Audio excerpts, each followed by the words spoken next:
So we had a lengthy conversation.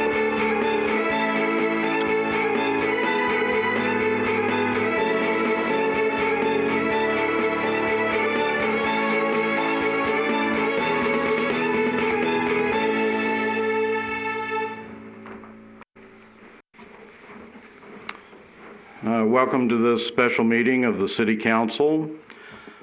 This meeting is being conducted under the emergency directive from Governor Sisolak, Directive 006.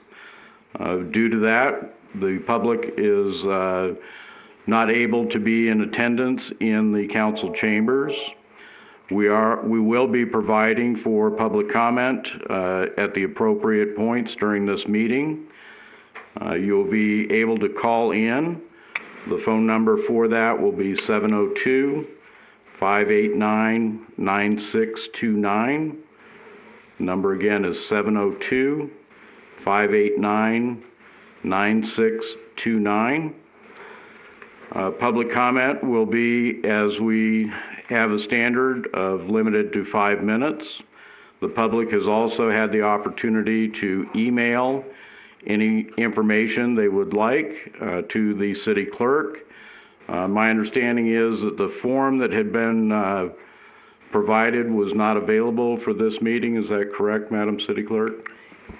It was corrected, but it was corrected yesterday, but some of the public comments came in under a different form or were emailed directly to me. All right, thank you. Okay, and with that explanation, I'll call the meeting to order.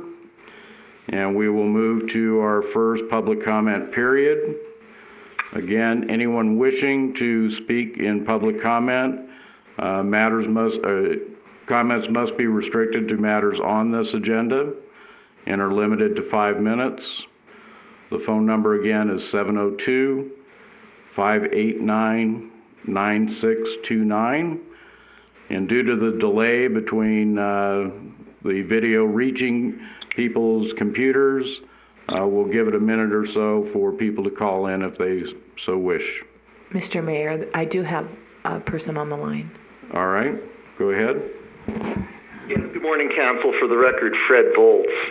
While it's encouraging the city manager chose to remove last week's fallacious reliance on his claimed emergency powers from the current virus situation, there is no overwhelming urgency to adopt Regulation 7087 after it has been in the works since August of 2018. This issue could have waited until the next regular council meeting rather than calling a special meeting. Unfortunately, the city manager has exhibited a pattern of leapfrogging over processes he finds inconvenient. Another example of this behavior, last year, the new Utilities Advisory Committee was not initially convened for 2 months, while he and his people unilaterally selected the rate and infrastructure assessment consultants, and then claimed there was no time for the committee to review the options. There are troubling aspects to this regulation today that no one in city management has identified or chosen to address, even with another expensive and superfluous consultant. Nowhere in last week's or this week's documentation do we see any information provided by consultant Aeroplex to support the city manager's conclusions, arrived at with zero public input. Nowhere in the documentation do we see what other airports do with their fuel standards. The city manager's business impact statement fails to accurately relay the financial impact on airport businesses shouldering new compliance costs for rules they had no say about. The chronology of events in the staff report overview clearly omits any hearings, meetings, or input from impacted entities because they never occurred. The lack of process completely short-circuits normal protocols for establishing or modifying regulations, which the city manager intimately knows. In the staff report background information section, we see a vague reference to recent operation requests as justification for these new rules, with zero particulars outlined.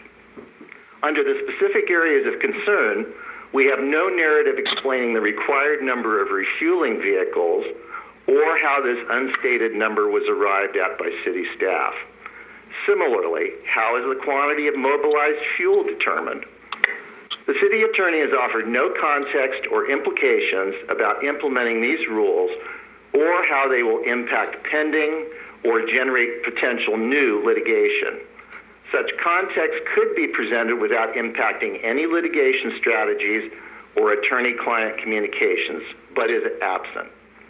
As with the upcoming year's city budgets and the sloppy arithmetic contained in several consecutive iterations, city staff needs to work accurately, collaboratively, forthrightly, and in good faith with all airport businesses and tenants rather than imperiously decreeing mandates. As for the city airport's fuel safety responsibilities, removal of an underground fuel tank and addition of an above-ground fuel tank for $600,000 have been deferred to the indefinite future in the capital improvement plan, despite the safety and environmental risks deferral presents. Thus, fuel safety has been deemed important for private businesses, but not for city-operated fuel infrastructure.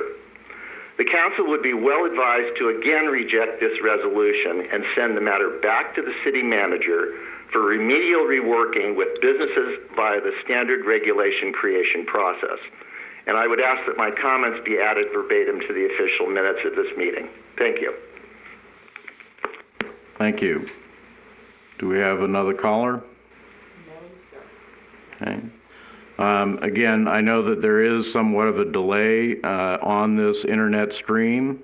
I also do want to point out that Councilwoman Folda, Councilman Adams are both present in the chambers, and we have Councilwomen Hoskins and Bridges on the phone. So they are also participating via a telephone connection in today's meeting. Again, if you would like to make comment during this public comment period, the phone number is 702-589-9629.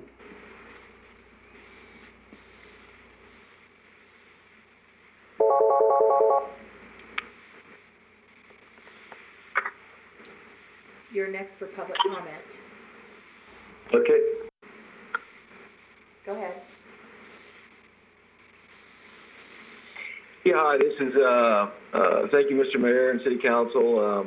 This is Bob Fonestock with BFE and Boulder City Airport Properties. I'd like to give a shout out to the healthcare workers and the guys on the front lines, the first responders. My hat's off to those guys. I'd also like to give a shout out to all the other businesses that are out there that are struggling. Hang tough, we'll get through this. As a business owner or multiple businesses, actually a business owner or a multiple business owner, I must say these are some difficult times. Some of the most difficult times I've experienced in my 40-year career. Looking forward is pretty much just like starting over. I'm currently faced with how do I pay my bills, layoffs, trying to take care of employees and their health care and healthcare insurance, the loss of these trained employees, their families, trying to pay my insurance and my rent, etc. And I'm struggling. I lay awake at night, and now I focus my attention, has had to be diverted to emergency order COVID-19 declaration of emergency Directive 006. This directive references Resolution 7087. The resolution references an overview with a timeline very carefully laid out and a one-sided doctored under the title of emergency order during a pandemic document that is brought before you today with a vengeance and mean-heartedness like I've never seen before. Both city manager and city attorney are directing city staff, get the old fire chief, the interim fire chief, or the new fire chief, or the new airport manager, to purposely target and go after BFE and its ability to provide business on the Boulder City Airport. This stems from a current litigation between BFE and Boulder City in regards to fueling and fueling equipment being utilized by BFE. Part of the timeline in this oversight and this overview that the city left out is the RFQ that the city put out in 2018 in regards to the city fuel farm and providing fuel services to the airport.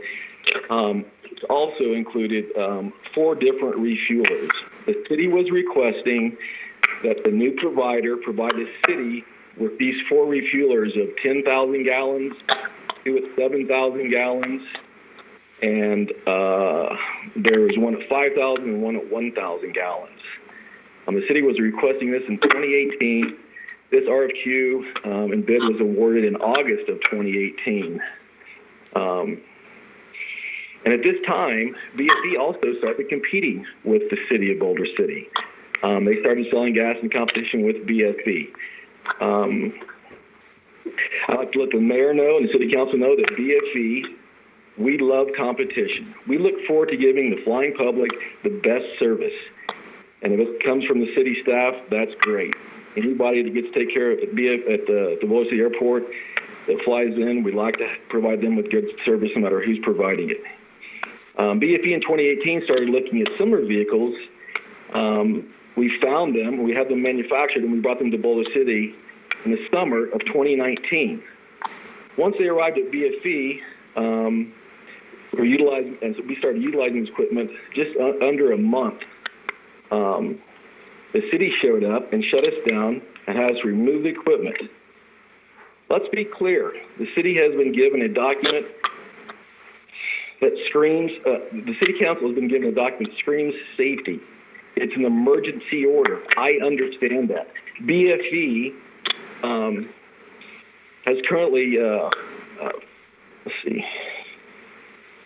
BFE has currently fueled its equipment at the city fuel farm. So we go to get to the city fuel farm to get our gas. That takes place about 400 times a year, which means I have to fill my truck up about 400 times a year to service it and to keep it serviced to be able to provide service to other operators that are flying in and out. This operation of loading my truck is a high-risk operation. Anytime you have to load a fuel truck with fuel, it's one of the higher-risk operations that BFE performs. Loading a truck is something that we take very seriously, and we manage the risk accordingly. We have to perform this operation about 400 times a year.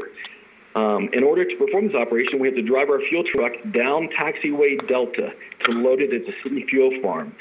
This Taxiway Delta has numerous times been referred to as the gauntlet. There's helicopters flying, there's airplanes taxiing, there's fuel trucks, there's airport vehicles.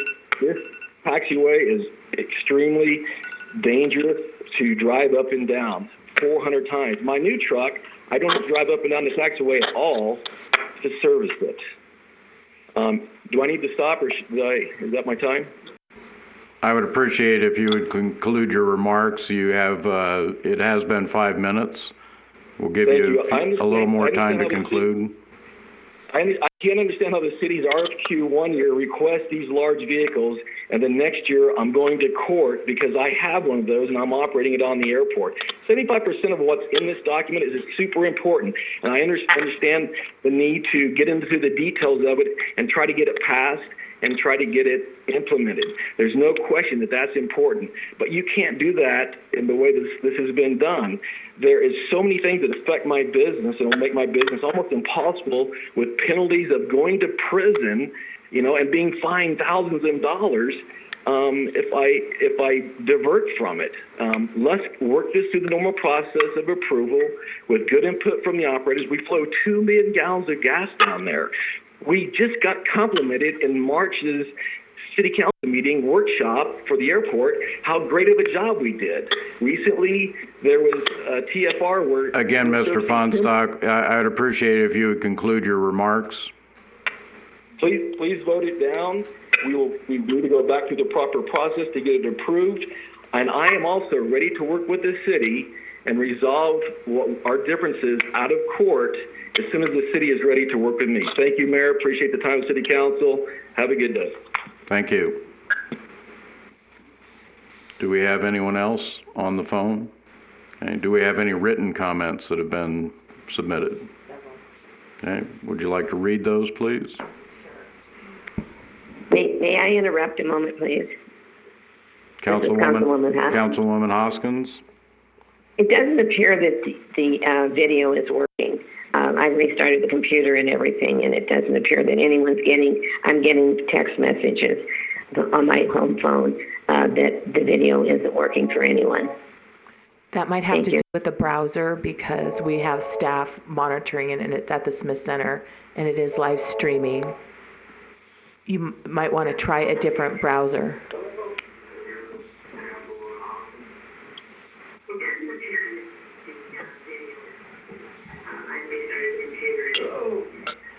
One moment, please.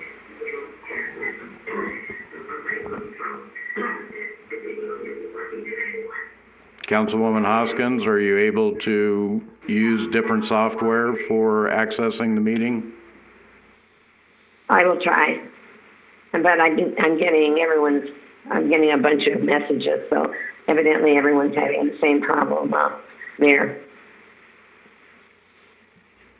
It's working. It just might be the browser you're using. So if you're using Internet Explorer, try a different browser. Excuse me, this is Councilwoman Bridges. Councilwoman Bridges? Yes, sir. I do have a live video stream coming in here, and I'm down in Phoenix, and it appears to be working on this over here. Okay.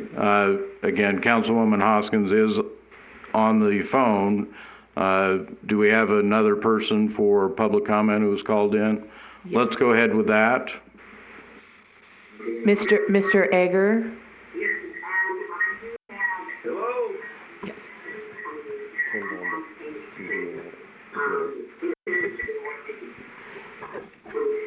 Councilmember Hoskins? Yes. I'm so, Steve Egger. I operate helicopters at the airport with Serenity Helicopters. I'd like to comment. I'm attempting to watch this live stream video. Mr. Egger?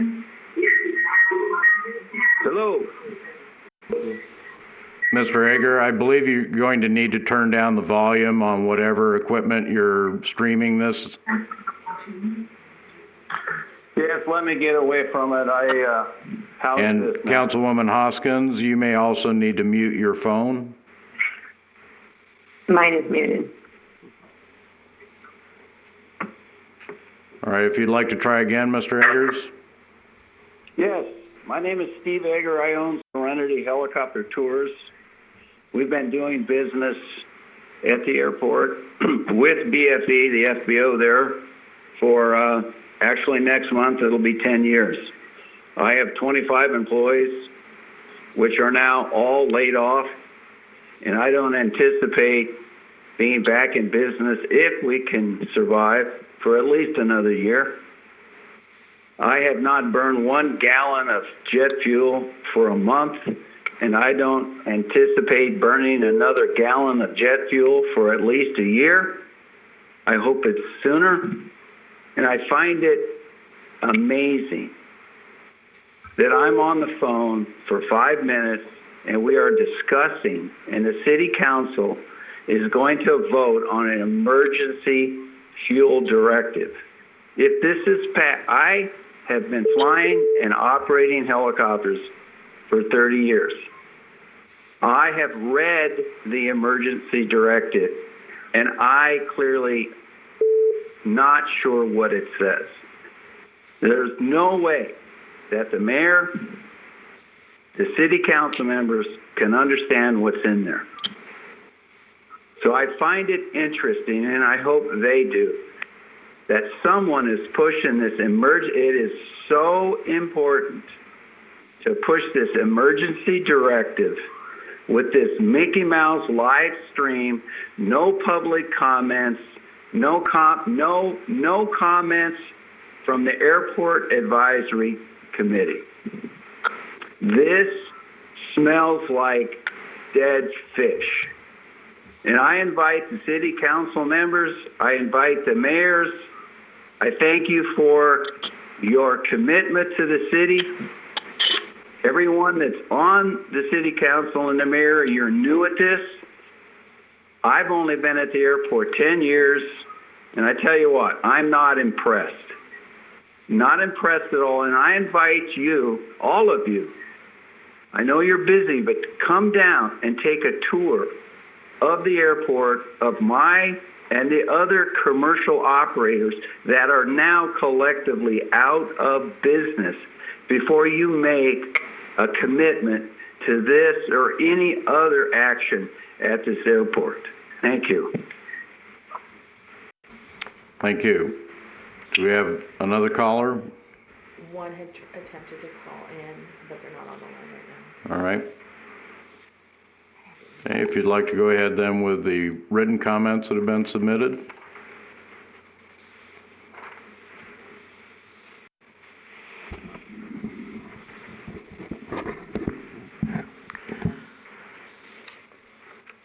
The first written comment is from Mark Delaney. He says, I just received the notification that there will be a meeting on April 21st, 2020 concerning the fuel standards at the Boulder City Airport. I'm trying to understand the urgency behind this special meeting. While we have an opportunity for public comment, I strongly believe that the proposed new standards should be aired before the Airport Advisory Committee. This is your committee composed of aviators and those with knowledge of airport operations to review and comment on this document. It is also another opportunity for public interaction into the process. By following your normal process, I do believe you will get a much better document that provides the safety you want and protections for the businesses on the airport. As a longtime tenant at the Boulder City Airport, I have a keen interest in our airport and how it is managed, and I would like to offer my observations. I do believe this entire issue centers on a 10,000-gallon trailer that BFE brought onto the airport to dispense fuel from. It was determined by the city that this was a safety issue, and BFE was ordered to remove said trailer. There was a court case where the judge ruled that the Boulder City Airport rules and minimum standards were sufficiently vague that BFE won their case and subsequent reconsideration. The city staff tried to push through new rules under the mayor's emergency order, and rightfully so, they were rejected. Now, city staff is using a special agenda item and bypassing the AAC to get their rules passed. It just appears that this is more about a vendetta against BFE than a logical sequence of ruling making that would enhance our airport. In the past, I, along with many others, worked with Carrie Ahern to draft our current minimum standards. 2006 basis, amended in 2017. She encouraged tenant participation and input. It appears there was no tenant participation in this process. Why would the airport manager write rules without any input from those that were going to be directly affected by these rules? It makes no logical sense unless, of course, there is a specific purpose in writing the new rules.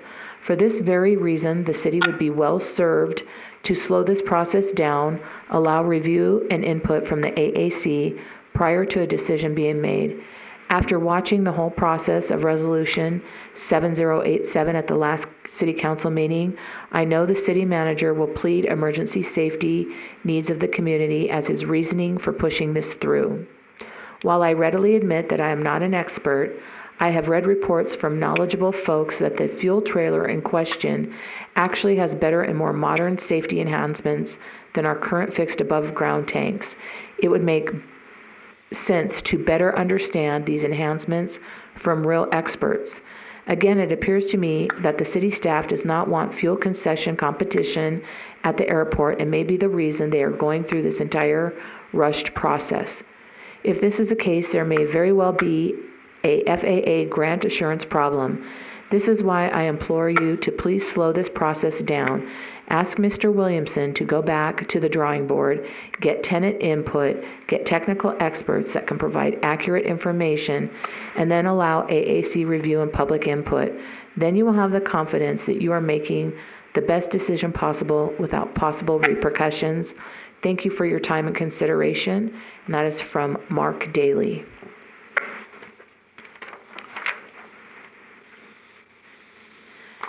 Next is Chad Hesterman. He is opposed to this agenda item. Hello again, Council, and thank you for your continued service. It didn't take long for this resolution to reappear after the 2-hour debate that occurred last week. The facts remain the same, though. There is no emergency. There is no need to rush. Why is the city so urgently concerned about passing this resolution without comment from the AAC? I urge you to not rubber stamp this for passage. There are underlying issues that deserve your attention and concern. Why did the city decide to take ownership of the fuel farm in the first place? Why has the city decided to compete with its own FBOs for fuel sales? Why has the city alienated the FBOs and other tenants with its recent actions? The airport manager said just last week that he started this whole rewrite process because of all the fuel trucks he noticed at the BC airport. How are more fuel trucks of his newly mandated lower capacity type going to help the situation? Council may want to ask the city manager if he received direction from city staff to limit the max capacity of fuel trucks. Ask questions, ask difficult questions, seek the truth about the motives behind these new policies because they are not as they appear on the surface. It's up to you to peel back the layers of this onion, no matter how uncomfortable it may be. Thank you for investigating this further since there is no immediate rush. Chad Hesterman. Next is Michael Hickey. He is opposed to the item. I think Boulder City should have the right to create rules for dispensing at the airport. These rules should be proactive, not reactive, and should include direct input from the Airport Advisory Committee. I also think the city has no business operating the fuel concession at the airport. In May of 2018, the city was soliciting for a fuel supply operator. The requirements were many, including the size of the fuel trucks. Truck requirements for Jet A, one 10,000 gallon and one 7,000 gallon for Avgas, two 5,000 gallon and one 1,000 gallon. Looks like the BFE fixed operator acquired similar fuel trucks to fit these requirements. Step forward in time to see that the city has now become the operator of the fuel supply farm. The city manager and airport manager are seeking to change the fuel truck requirements to a much smaller size, citing safety concerns, fire codes, etc. The 2012 fire codes were in effect in 2018 when they wanted the larger trucks. Something is amiss. In the resolution 7087, it states that the airport will carry out announced and unannounced inspections of permitted fuel suppliers. This is unacceptable. The airport could harass the other suppliers that are in competition for fuel sales at the airport. Also, airport staff should not be self-policing something as important as the dispensing of safe, clean aviation fuels. The airport fuel inspections should only be done by independent contractors holding the airport to its own regulations. If not, the fox is watching the hen house. Seems that since the city took over the fuel supply farm, they wish to create new rules to eliminate the competition. The 4,000 gallon truck size is an arbitrary number made up by the new airport manager. When asked how he came up with that number, he told the mayor it just seemed like a good size. Fuel trucks typically come in odd gallon sizing, 3,000, 5,000, 7,000, etc. A 5,000 gallon truck operates on the field now. Recommendations: all current fuel operations on the field should be grandfathered for a period of time to mitigate any changes. Independent inspections of all operators, including the city. I am against Resolution 7087 in its current form. And once again, that was Michael Hickey. Next is Rich Moynihan, who is opposed. I am re-emphasizing some of the comments that I made yesterday in an email to the council, just in case you didn't have time to read it. I would appreciate if you would review that email, in that it had additional points that aren't covered here. Since the city and state had declared a state of emergency, the tour operators have suspended operations. Nobody is fueling airplanes with the exception of a handful of general aviation planes. This is not an emergency, and this should not be rushed through. It should be presented to the AAC for review and recommendations. In this agenda item packet, there is a reference made to a fueling standards draft and a revised draft made by the airport consultant Aeroplex. I think it would benefit the council to review those documents, especially regarding truck capacities. The airport manager's reasoning of how he arbitrarily arrived at a number of gallons for truck capacity was flawed. He said he wanted to limit the number of trucks at the airport. That won't happen by requiring smaller trucks. These smaller trucks will require more trips to the fuel farm with the increased risk of fill-up mistakes being made. He is specifically eliminating larger vehicles and stated it won't affect the operators. It will, even if the vehicles are leased and not owned. There will be a financial impact to them. We all know that he is targeting specific operators that the city manager has been having an ongoing battle with. The airport manager does not have any basis, facts, or regulations for arriving at the truck's maximum capacities. The mayor was correct in his statement that the city owned the airport, but because it was built and operated with FAA funds, the city cannot impose more restrictive rules than the FAA guidelines. The city is limited by the FAA's grants and assurances document. In this FAA document, AC 5190-6, under the paragraph Aeronautical Activities provided by the airport sponsor, there is a sentence that says, as a practical matter, most airport sponsors recognize that aeronautical services are best provided by profit-motivated private enterprises. Maybe the city should reconsider reissuing the RFP for a fuel farm operator. Next is from Cammie Perkins. I'm going to set the timer because it's quite lengthy. I advised Ms. Perkins I might not have time to read it in its entirety, but she had asked that I read as much as I could within the 5 minutes. And the complete comments will be included in the record, is that correct? That is correct, and I advised her of that. Thank you. Mm-hmm. Dear City Council of Boulder City members, as you know, we represent BFE LLC.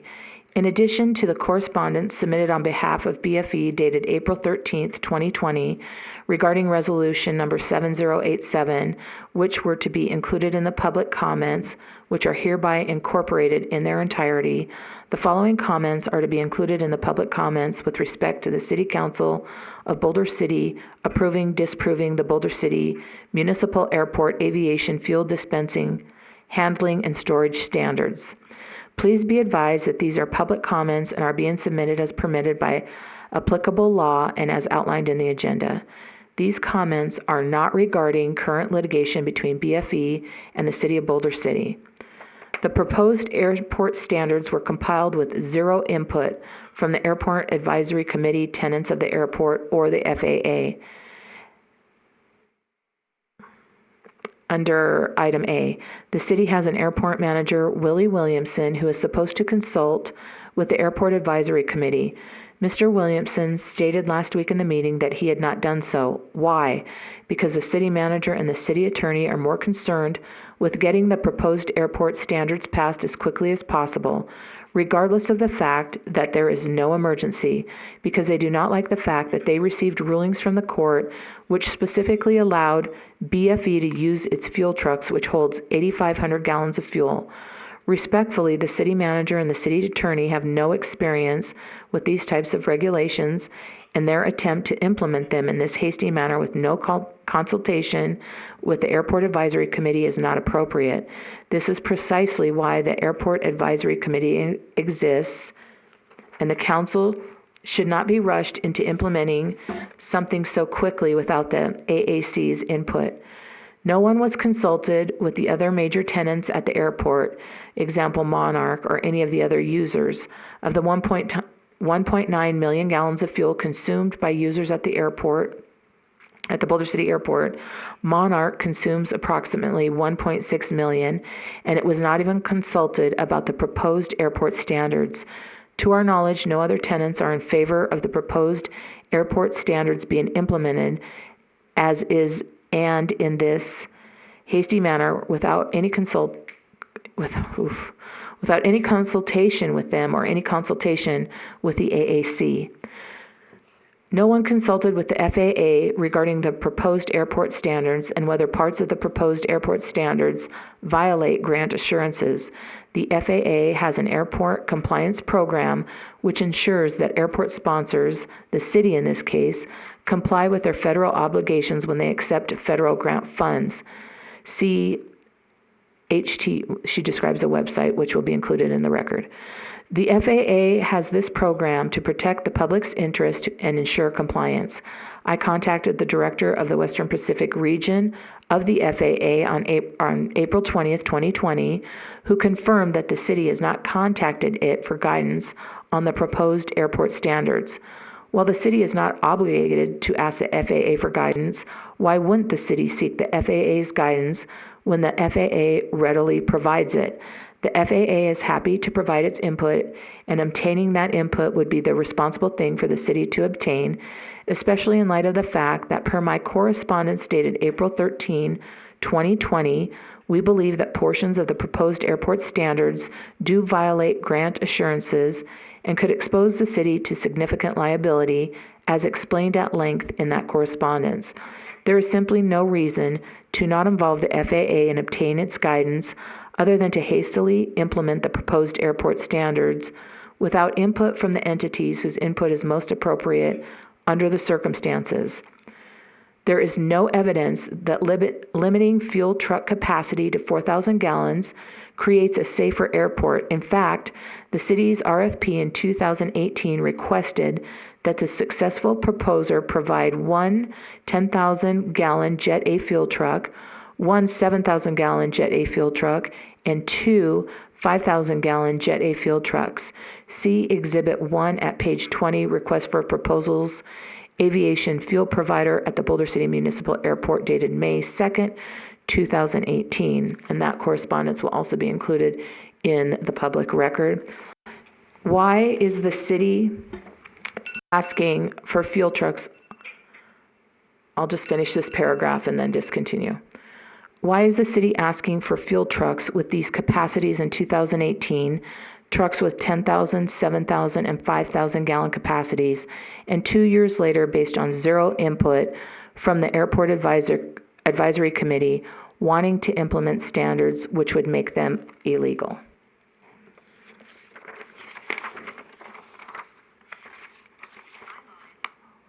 Oops. There's about 5 more pages, and I did advise Ms. Perkins this would be long, but would be included. Thank you. Next is Matt Reagan, who is opposed to the item.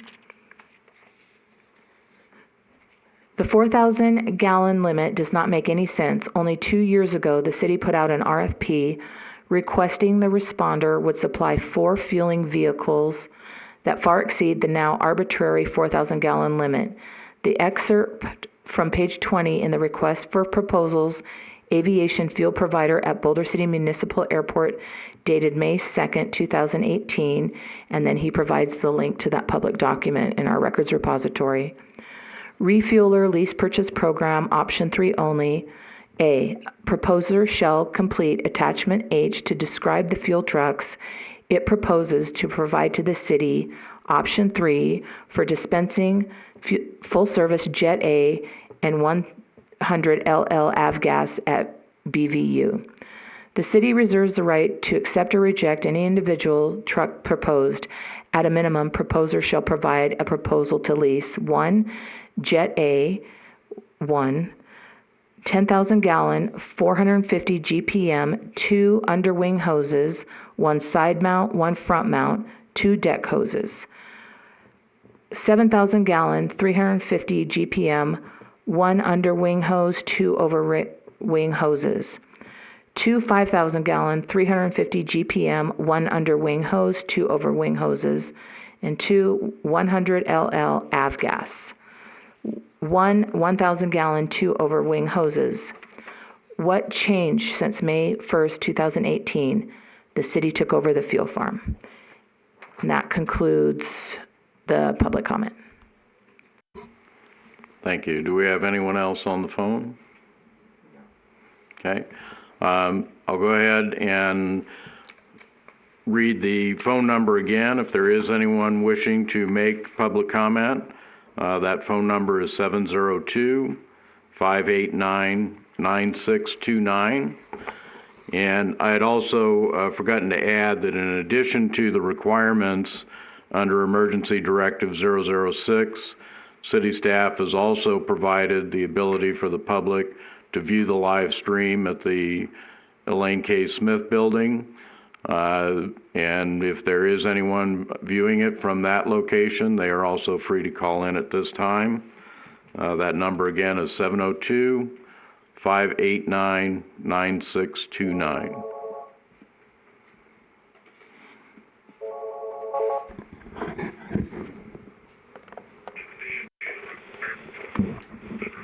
Hello?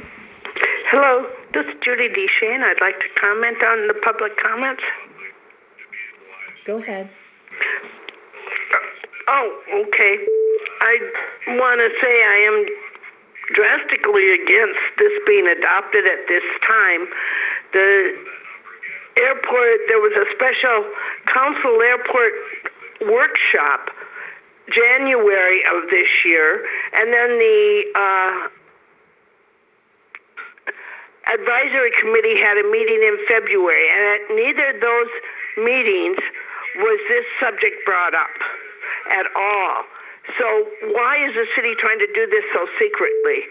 This just is not, this smells is what it does. And I think we need to put a stop to it now till the people can be involved in it.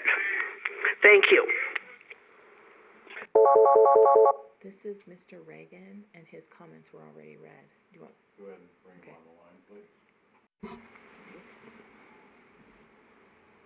Do we have someone on the line? Hello?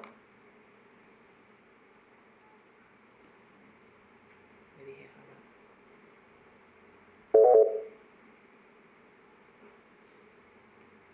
I didn't touch it. We'll give him an opportunity. Again, anyone wishing to speak in public comment, the phone number is 702-589-9629.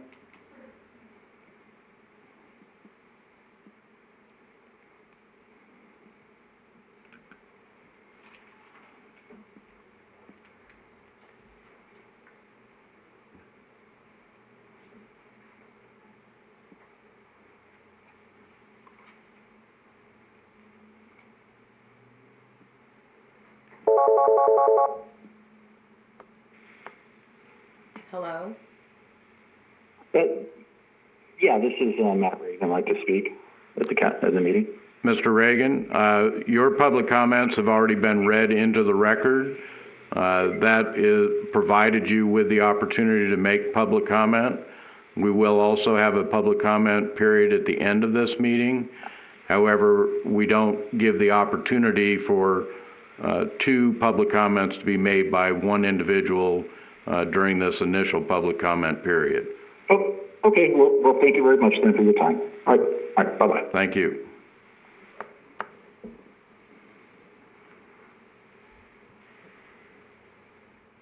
Again, the phone number is 702-589-9629.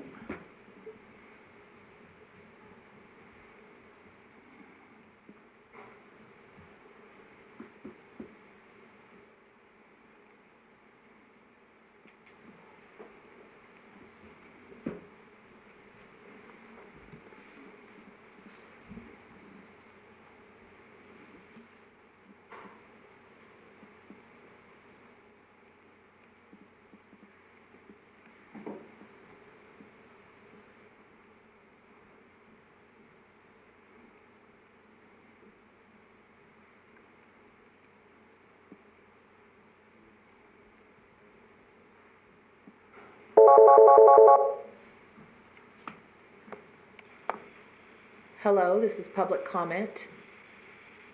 Hello, this is Simon Lively, Director of Operations with Papillon Airways and Monarch. I was hoping I could put some public comment into the meeting, please. Can you restate your name, please? Simon Whiteley, Whiteley.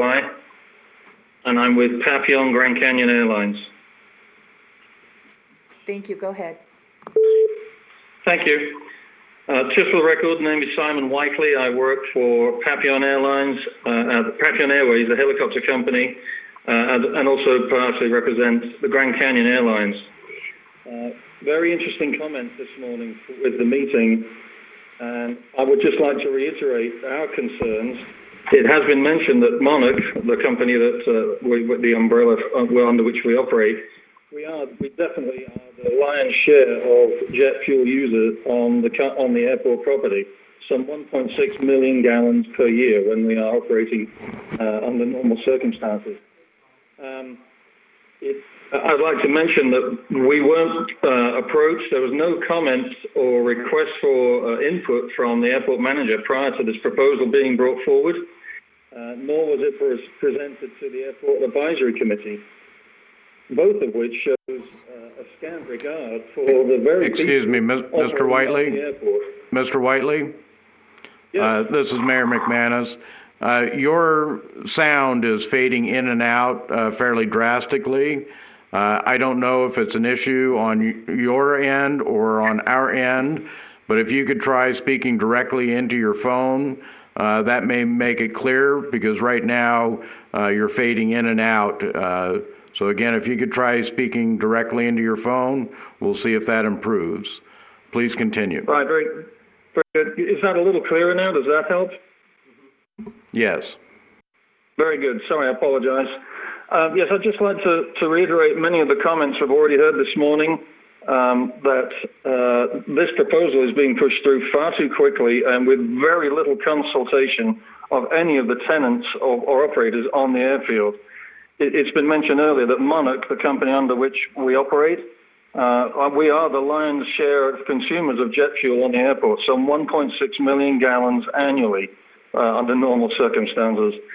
And at no point did the airport manager approach us for our input in this proposed change, nor did it go before the airport advisory committee, the very body that's supposed to come forward with informed information to the city council to make informed, correct decisions.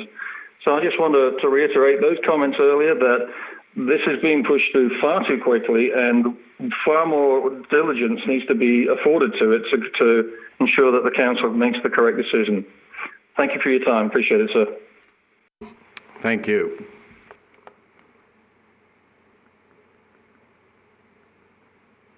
Did we have another caller? They're not on. All right. Again, we will give this a minute. If anyone else would like to call in for public comment, the phone number again is 702-589-9629.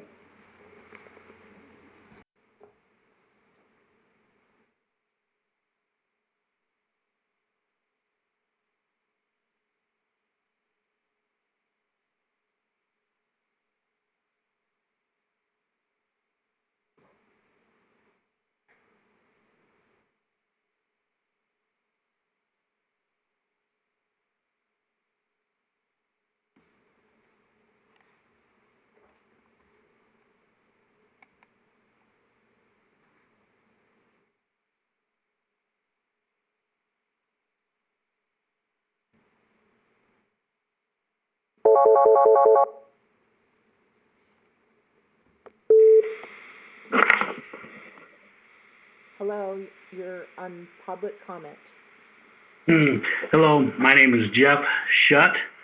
I'm Director of Operations with Grand Canyon Airlines here at Boulder City. And my only comment is that in 2010 or so through 2013 or so, I was on and chaired the Airport Advisory Committee for Boulder City. And I find this to be highly unusual that the AAC, which is in place for these exact reasons, was not consulted, nor was it brought to their forum for any kind of consultation at all. Just wanted to say I find it highly unusual, and that should be looked into. Thank you. Thank you. Do we have another caller? Okay, again, we'll give it another minute in case anyone wishes to call in. Phone number again is 702-589-9629.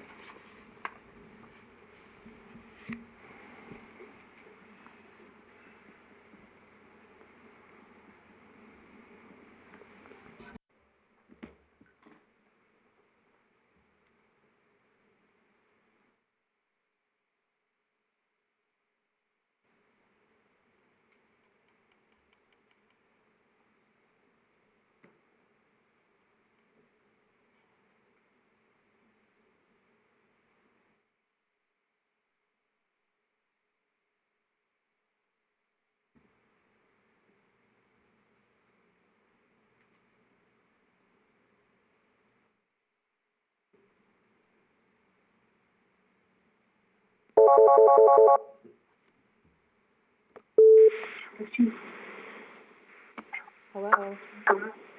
Hi, this is Randy Sines from Boulder City Airport. Go ahead, Mr. Sines. You have 5 minutes. Hi, thank you. This is Randy Sines. I work for BFE at the Boulder City Airport. We were not notified or asked to give any input on this proposal that we're totally against. I read through it. There are some flaws.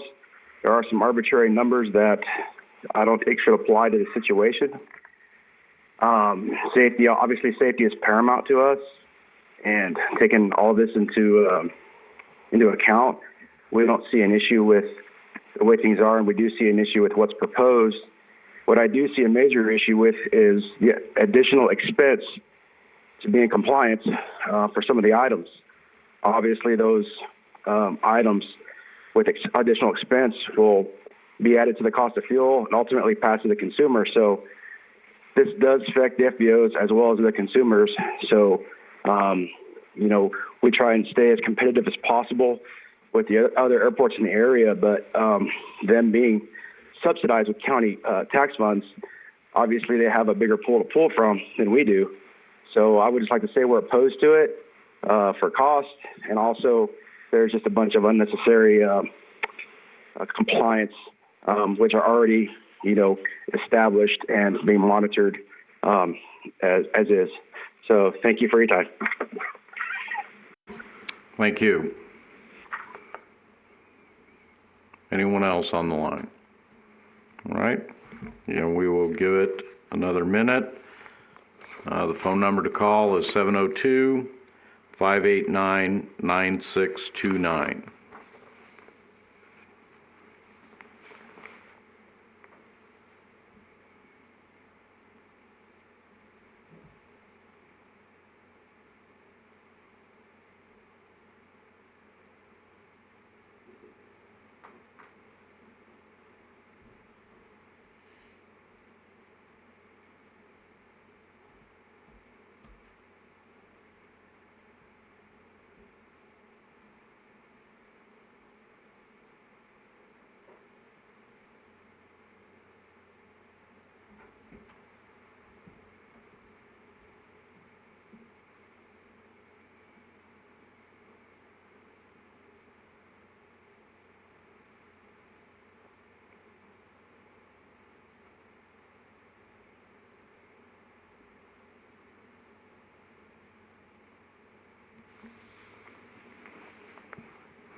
Again, anyone wishing to speak in public comment, the phone number is 702-589-9629.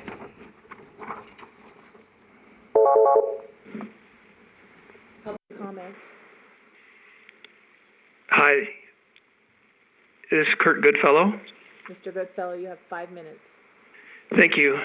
I'd just like to make a couple of points. To me, and I think to everyone who's called in, it's quite apparent that the city is doing everything that it can to keep information from the public and from city council that could be valuable in terms of from the users of the airport, from the AAC, as has been mentioned. And it's also quite apparent that the reason for these new regulations is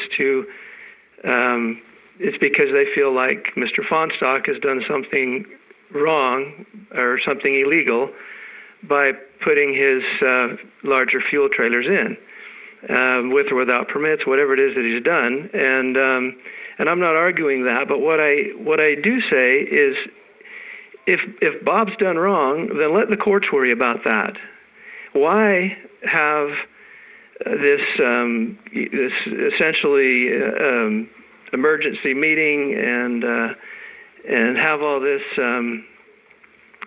information coming out from people that aren't experts in this field, these regulations, and without any input from the users? Why do that? And because it's apparently an effort to get Bob's trailer out of there. Why not let the courts handle that? That's one thing. And number two, and this was mentioned before, and I just want to reiterate it, with these new regulations, who's going to police the city?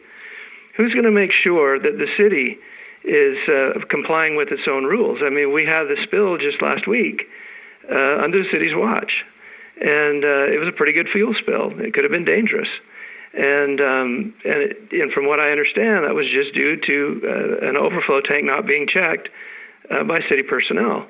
And my only point is that, or my second point there is that it is best, and I agree with those who have commented, it is best for the private sector to run these things, because their livelihood is dependent upon safety and upon doing the job correctly. Whereas under city control, they don't have that same incentive to do it safe. It's not that they don't appreciate safety. It's not that they don't try to be safe, but they don't have the same incentives than the private sector does.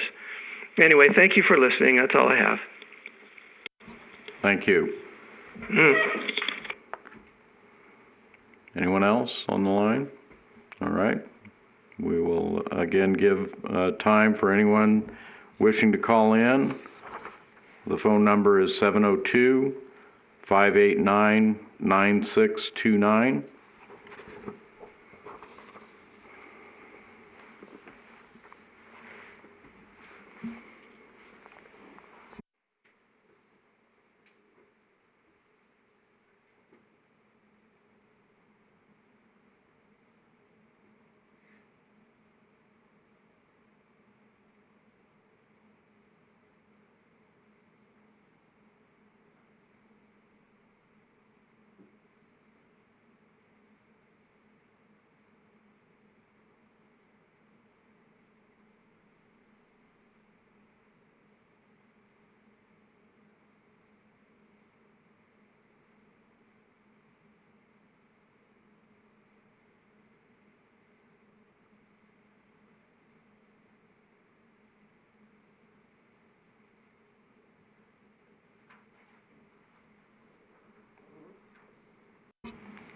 All right, again, anyone wishing to call in, the number is 702-589-9629.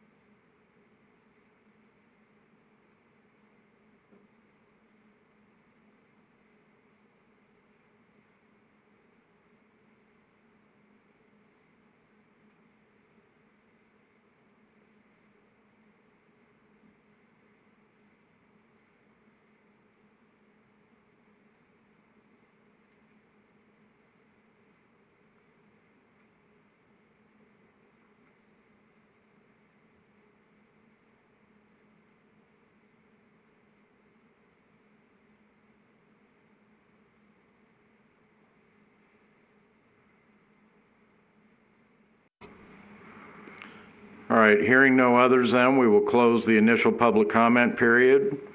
I do want to bring forth a situation that occurred yesterday that directly relates to this meeting, and that's with regard to an email exchange that occurred between Mr. Robert Fonstock and all members of the council. There was a reference in one of those, the emails. There were several emails sent. One of the emails Mr. Fonstock referred to a conversation or an exchange that he may have had with Councilwoman Bridges. When I read the email, I responded to Mr. Fonstock that doing so, sharing information from any council member with all council members may be a violation of the Nevada open meeting law. The information that was contained in Mr. Fonstock's message, I don't believe constitutes a deliberation of the city council. I advised Mr. Fonstock of the issue. He did respond, and there was no further exchange that contained information, sharing ideas, thoughts, discussions, actions of other city council members with the city council members. However, I would like to get an opinion from our city attorney as to whether he believes there was any problem with that open meeting law. So, Mr. City Attorney. Yes, good morning, Mr. Mayor and members of council. With respect to the item that you noted, Mr. Mayor, again, I believe you acted appropriately and disclosed the issue to the resident. Again, when it comes to the open meeting law, we as public officers and officials have a responsibility to abide by that. Citizens may weigh into that gap at times, but the open meeting law really is intended for the public body.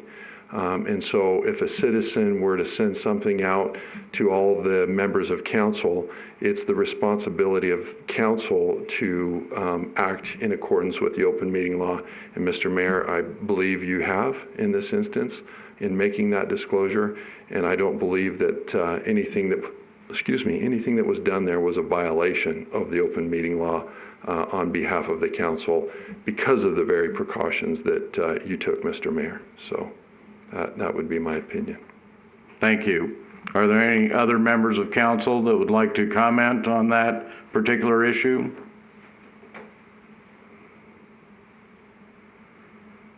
Councilwoman Bridges? Yeah, I'm here. Is it just referring to whether or not to have a meeting with him?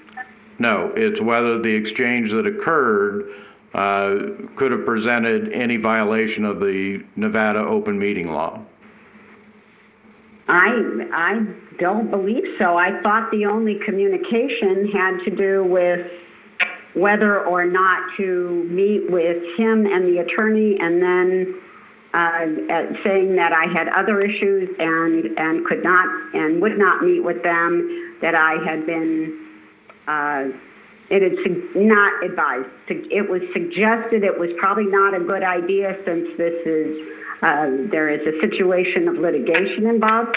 I have not spoken except with Mr. Fonstock, except in the email that said I was not going to, that I would consider meeting with them and that I was not going to meet with them. There was nothing ever discussed about anything within the content of what we're discussing.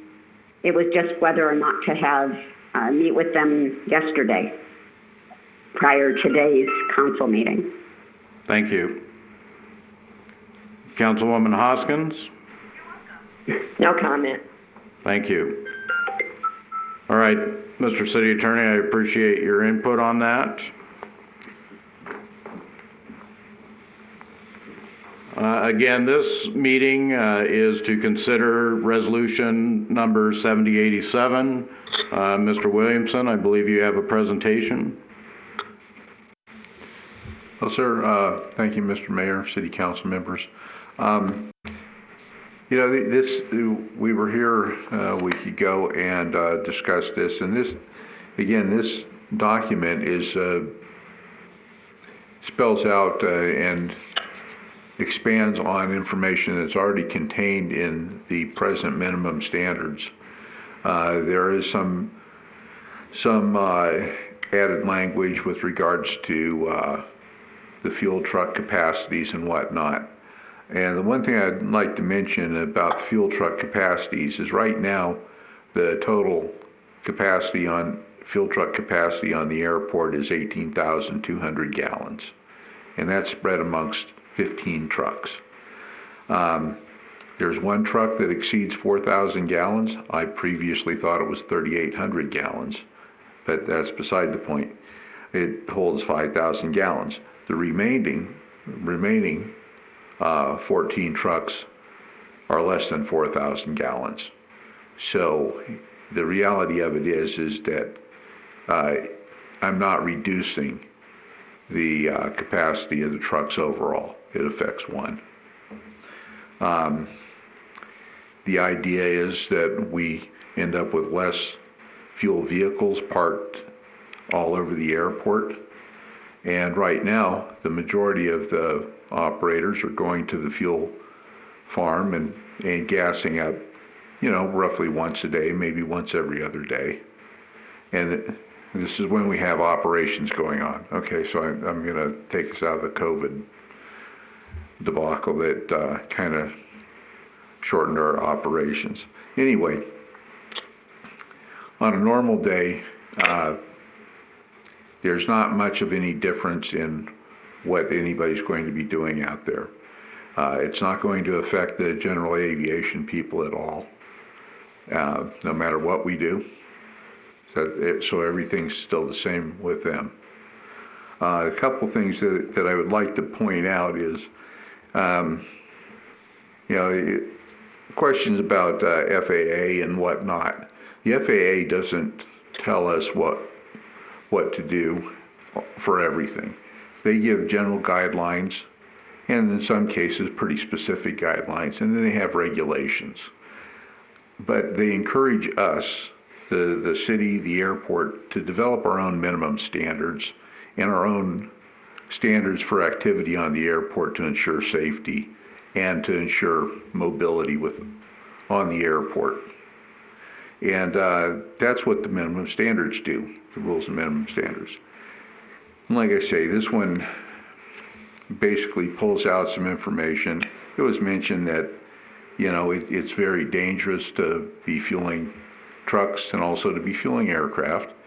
And part of that is you need people that are trained to do it correctly. This document provides that information. It spells it out a little bit better on what is expected. And so, overall, it's an expansion of what's already there.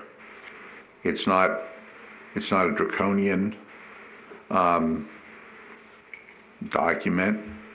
It's not overwhelming, and I think everybody's already doing everything that's required in this. That was the whole idea. A couple other things that I'll point out that this has nothing to do with. It doesn't have anything to do with the fuel farm management. That's a different issue. And it doesn't have to do with a variety of other things that have been mentioned here. The one thing I would also like to point out is this document started in early 2019. And it's been in and out of city and consultants. And then when I got here in October, I'm wanting to clean up the airport. I've got a variety of things going on, and I'm trying to knock them all out at once. So my aggressive stance on doing this document, as well as an up-and-coming vehicle document and a control tower and a variety of other things, is not pointed at anybody or anything for any reason other than I've got a boatload of work to do and I got to get it done fast. So I'm open for any questions you may have. I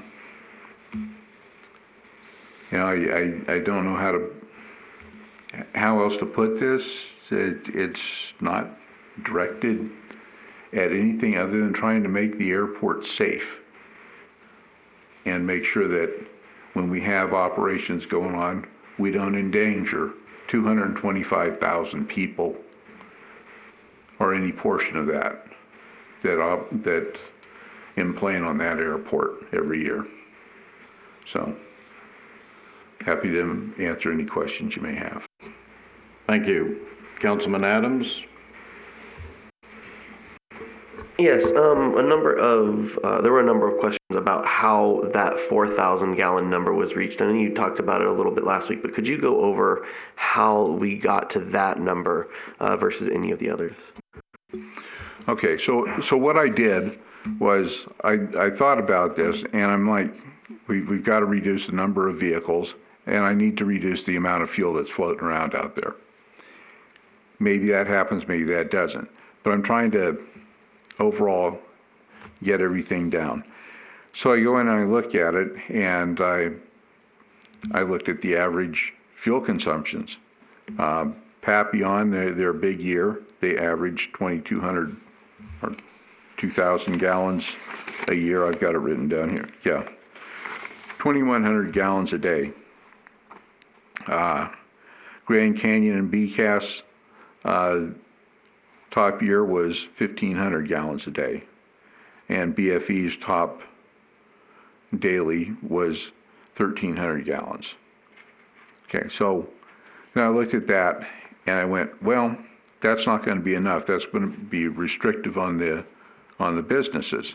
So I said, all right, well, I got to give them enough fuel so that they have, some flex room in case they have extra airplanes come in or something like that.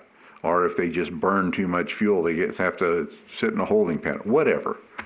And so, okay, well, let's add 25% on the top of that. So now, say you're at 2,000 gallons, you add that up, that's 2,500 gallons. So you need 2,500 gallons to properly support Papillon. And then I thought about it, and well, how big are the fuel tanks? We have some that are up around 3,000 gallons. We have some that are 25. We have some that are, 150 gallons. And I thought, well, I don't want to burden the businesses by saying, oh, well, you've got to go out and buy new fuel trucks. And so then I looked, and we've got one that I thought at that time was 3,800 gallons. Turns out it's 5,000 gallons. But at that time, I did the math on it, and I thought, all right, well, 4,000 gallons, because that's going to allow what I thought everybody that's got a truck on the airport, and that's going to give them the flexibility in case they have a bunch of jets that fly in, they'll be able to fill up more. The 4,000 gallons shouldn't be a problem because you're not supposed to store fuel in these things anyway, right?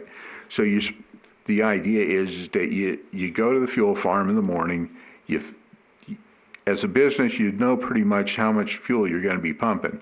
In the case of, say, Papillon, well, they're going to pump, say, 2,000, 2,500 gallons. Okay, so they fill the truck up to 2,500 gallons. They might have a 4,000 gallon truck. They fill it to 2,500 gallons. They pump the fuel. They've got a residual 100 or 200 gallons in there. We're not worried about that, because that's such a significantly lower amount. And that's the idea. It's not an idea that you go and fill the truck to 4,000 gallons. That's, why would you? Because then you're storing fuel, and that's really not what you're supposed to be doing. So I suppose you could go back and defuel it, but it would be better to just purchase the amount you're going to use. And when I say purchase, I mean purchase wholesale from the fuel vendor, not from the city, from the fuel vendor.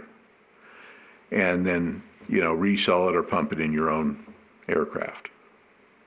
But that was the theory on it. And so you mentioned storage being kind of an issue here, in that you don't want to see them filling up the tanks and then just letting it sit in there. What kind of threat does that? What's the risk in that? I'm not sure whether that's better for you or the fire chief to answer, but where is the risk posed? I'll start with that, and I'm going to hand it over to Will. The problem is that it becomes a fire hazard, and it also becomes an environmental hazard, because if you've got that much fuel sitting there, you know, the likelihood of something happening to the tank out there is really slim to none. But it could leak, and it could run down somewhere, or you could end up having a fire. You know, for whatever reason, somebody taxis into the damn thing or something like that, which gets into the whole vehicle document that I have to put together. So we have an identified location for all these things. But anyway, I'll let Will talk about the safety factor of fire. Yes, from the fire department's perspective, all this really comes down to risk management. Obviously, ideally, no fuel would be zero risk, and that would be great. But that's not realistic to do operations. And so with mobile fuelers, our understanding, looking at the code, is they really are. They shuttle fuel from the fixed facility to the plane. They're not carrying fuel around. And so just because they have a 4,000 gallon tank, like the airport director said, that doesn't mean they should have 4,000 gallons in that tank. It should be enough to take for daily usage. And again, we understand there'll be a little left. I don't think anybody's that good that they're going to be exactly right all the time. And so I think that's different than fuel storage. Those tanks, according to the code, aren't designed for fuel storage. And so fueling them all the way up and just sitting out there, and that way only once every 2 or 3 days you have to fuel them. The code defines storage as keeping, you know, I can read it actually from the code for you. Let me find it here. So storage of hazardous materials is the keeping, retention, or leaving of hazardous materials in closed containers, tanks, cylinders, or similar vessels, or vessels supplying operations through closed connections to vessels. So leaving that hazardous material, which fuel is considered a hazardous material, in that tank is by definition storage. So they're not made for storage. They're made to transport fuel from the fixed facility into the vehicles. So really there shouldn't be a large amount stored in there. But again, like I said, it comes back to risk management, and it really comes back to what city council is willing to accept, what level of risk you're willing to accept. And that's kind of where we weighed in, as we looked at daily usage is reasonable risk, whereas several extra thousands of gallons sitting out there seems like extra risk that as a fire department I wouldn't assume. And so, but it still comes back to what the city council wants to assume, what risk you're willing to accept. When we look at risk, we look at what resources we have. Boulder City has a very small fire department, that's not a secret, with a small amount of equipment. And so I have to weigh risks when I look at it based on what we have to respond with. You know, and sure, we can have partners come in from Henderson and Las Vegas to come help us, but I will tell you that a jet fuel fire is going to do the damage it's going to do before Henderson gets here. And so we really have to look at what we can do. We have one fire engine on duty on a given day and 2 ambulances. And so we have to look at how much water do we have, how much foam capacity, and what we can do to fuel, and start comparing BTUs to our capacity. We just don't have the ability to truly fight a 5, 6, 7,000 gallon jet fuel fire. The reality is that fire is going to burn when it's going to burn, and it's going to burn out when it burns out. And we'll spray water, we'll make efforts, but we don't have the equipment. I mean, that kind of equipment you see is like at Clark County. I know Clark County's been referenced as a comparable airport, which it really isn't. I mean, they have 800 firefighters in Clark County, and they have ARF crash trucks, which are 2,000 gallon tanks with 300, 400, 500 gallons of foam and different extinguishing agents that can make a better attack on that fire. So for us, we just can't do that. I mean, it's not that we're unwilling to do it, we just don't have the equipment to do it. And so again, it goes back to that risk management. So we're willing to accept a little bit of risk to allow operations to go on so we have an airport, but maybe not so much risk that we're exposing more people to danger that we can't protect. So if I could expand just a little bit more on my previous statements, I had talked about the idea of they get their fuel and they do their pumping all day long. At larger airports, at least in the Air Force, the Coast Guard, the Navy, which are the ones I'm familiar with, and several civilian airports like Portland, the vehicles don't have fuel in them. They're sitting there empty. Company's going to call up and say, I'm going to need 3,000 gallons at 10:30. And they'll go, okay. And they'll dispatch the fuel truck. The fuel truck at 9:30 is going to go over and get their fuel. They're going to sit there and wait for it to settle. And then they're going to go and deliver it to the aircraft. And then they're going to go back to parking.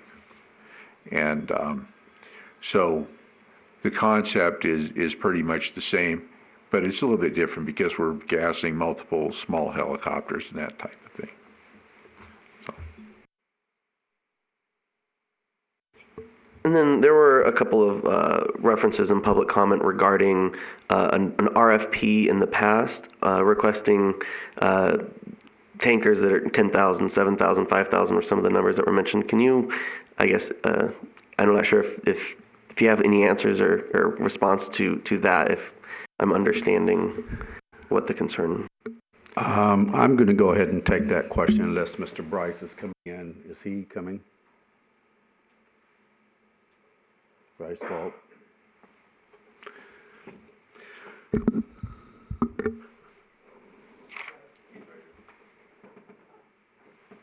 Mr. Bolt, the Administrative Services Director, will take that question.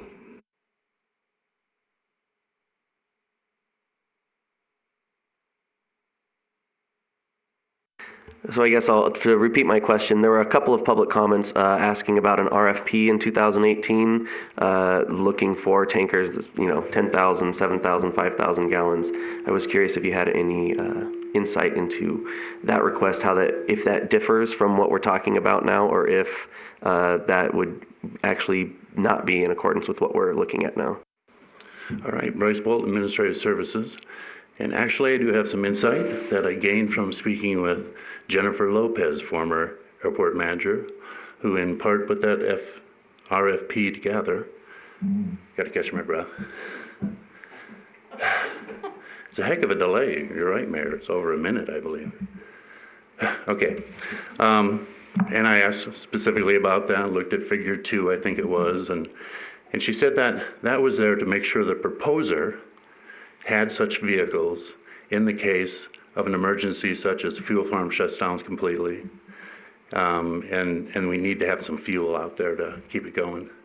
And so they wanted them to have such vehicles that they could bring out there for temporary emergency fuel distribution. It was also considered at that point in time about digging up those old underground tanks, and that timing of that and fuel availability, that too, the proposer should have these vehicles in case that project would go forward to have fuel distribution. And I'd also ask the fire chief to weigh in on whether or not the International Fire Codes has any exceptions for ability to provide fuel in other than the normal standard format. Yeah, my understanding is the code allows me as the fire marshal to make exceptions in emergencies. And so in the case that we didn't have, our fuel farm was down, we can make an exception. We would likely add some extra inspection frequency. We would do something to make sure that while we have this extraordinary circumstance, we would be making sure it's safer, but we're allowed to allow that for that period of time, for that specific kind of thing where we're going to replace the fuel farm, but not for a permanent. We can't use that in lieu of. There are specific codes that for the fixed facilities what it has to have. Then I guess my last question will be, I've also heard a number of concerns from some people that perhaps they think that on our end we're not being as safe, or as that we have some deficiencies out there on our end with fuel handling or storage.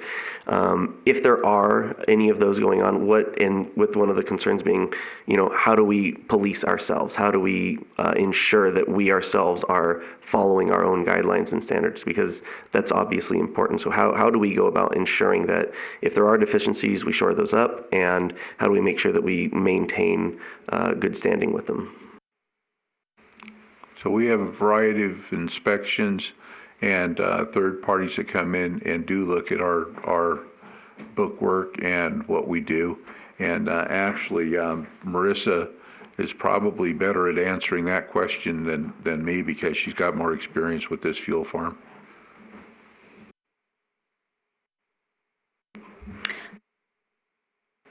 Good morning, council members. Marissa Adu, Assistant Airport Manager. The staff and I are trained as fuel supervisors. When we started to take over management of the fuel farm, we were given hands-on training and how to operate the system that is there. Previous to this, I had the previous job I had before this was part of a responsibility that we had to oversee a fuel farm. So it's the same duties that we had to do there. Epic has given us inspection forms to follow through ATA, the Air Transportation Association, and they give guidelines on fuel inspections as what to check. We follow NFPA regulations as well, gives you detailed information on what to inspect, bonding cables, fuel sumps, something the tanks daily. After you receive a fuel load, that you allow that to settle for such a period of time, depending on the size and the amount of fuel you get. So we take that all into consideration and do those inspections on a daily basis and when we get a fuel load. Epic also comes out and does an inspection. They did it last year. We'll be due for another inspection here this year at some point. They haven't called and scheduled that yet. But once they come in and they do a full inspection on the fuel farm, making sure that we're meeting all of those standards. And if we're deficient in any area, they provide guidance on how to correct that. We also had Grand Canyon Airlines audit our inspection records at some point last year, and give us, they found a couple items like labeling of the piping that wasn't done previously, I can't remember anything else off the top of my head, but so we're out there daily inspecting the fuel farm, and upon any receipt of fuel delivery or any other type of discrepancy a tenant might have if the system's not working. Thank you. Thank you. Councilwoman Folda, any questions or comments? Okay, so I really wanted to dive into the actual wording of this document. There's a couple of things that in the short time I had to review it, it just seemed inconsistent to me as far as what rules, regulations, laws we're actually going to apply in issuing these permits. Because this, and in fact, document, it looks like previously we had an operating permit and a ground vehicle permit that the city was issuing to users who operate vehicles on the airport. In reading this, I count a fuel vendor permit, a CMRV permit, a fuel storage system permit, a fuel distributor permit, as well as an annual administration fee, operating permit, and ground vehicle permit. That is going to be added to the regulations that we had previously. Within this document, there are several different places where laws and regulations are listed that will be the authority in which we exercise these permits. But the wording throughout the document addresses certain laws in some places and excludes certain laws in other places. And so that's my concern, is when we're actually issuing these permits, it's hard as far as someone who's applying for a permit, it would be difficult to say which laws and regulations are the authority that or what we're looking at in issuing that permit. And then there's could be a lot of laws that would deny a permit that aren't explicitly described in this document. For instance, under 1.1 authority,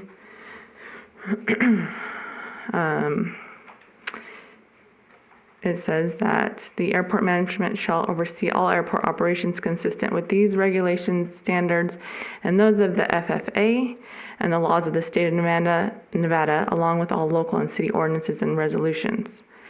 The FAA, and anyone can correct me if I'm wrong, has laws that apply to certain airports, but not all airports. Is that correct? There's different standards for different types of airports. We're a 5010 airport. We're not certified under Part 139, which would be a larger airport like McCarran and medium hub airports. So there's considerable difference in the regulations applied. Thank you.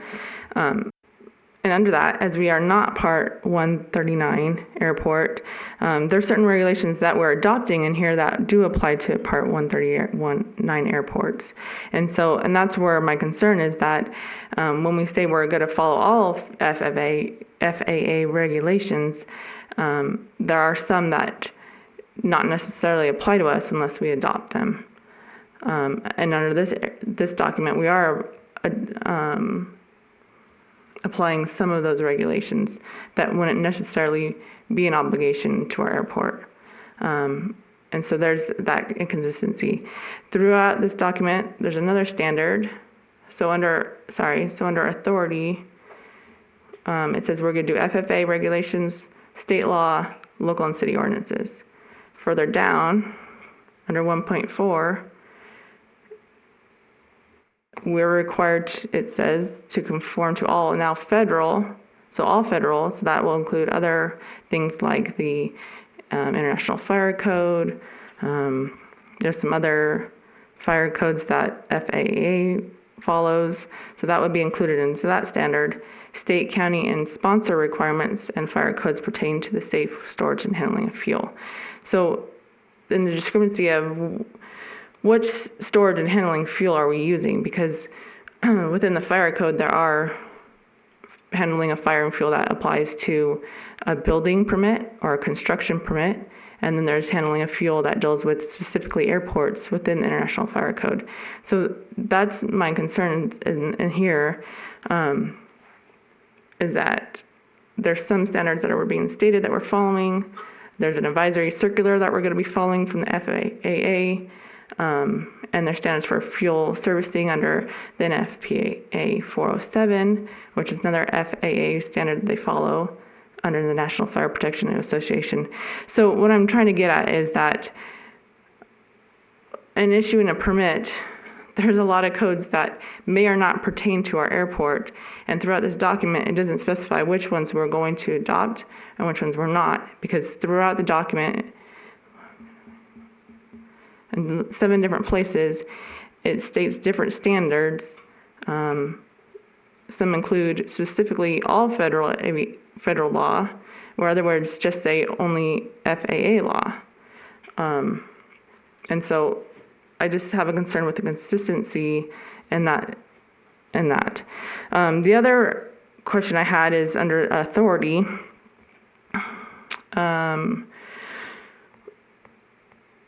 It seems to give authority that our Boulder City codes do not give. And so, and the airport manager being the designee and executive authority on all matters of the airport administration. This is stated that this document started in 2019. In the summer of 2019, an ordinance was passed that changed our Title II, Chapter 9, that says the Administrative Services Department shall plan, manage, and oversee activities and operations of the Boulder City Municipal Airport. So there's a discrepancy in this law giving authority specifically just to the city airport manager as the designee, when there is a hierarchy or an Administrative Services Department that is between the city manager and the city airport manager. That's not addressed in this document. So it's just kind of inconsistent with our Title II, Chapter 9 that was adopted last summer.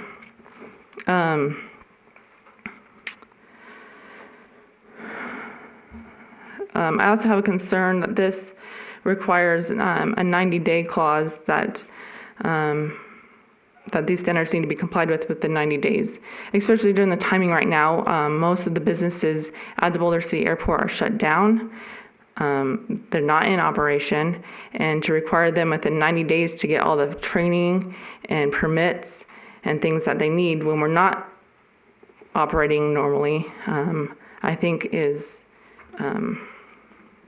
it's going to be very difficult to comply with for those businesses, especially businesses who right now their main focus is trying to maintain their business and employees and how they're going to move forward. Certainly their concentration right now isn't trying to look at how ways to comply to all these new rules and regulations to business that isn't even working right now. Under 1.6, the penalty for violations, it's so underneath, this one's pretty confusing to me because it states the violations for any of these standards, these regulations, implied or by reference, may be subject to permit holders to a notice of violation by staff.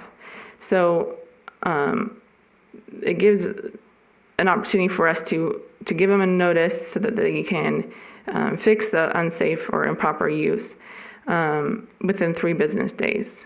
However, further down it says, outlined in the Boulder City, Nevada Code, and that's this Title 9, Chapter 4.6, enforcement, penalty for violations.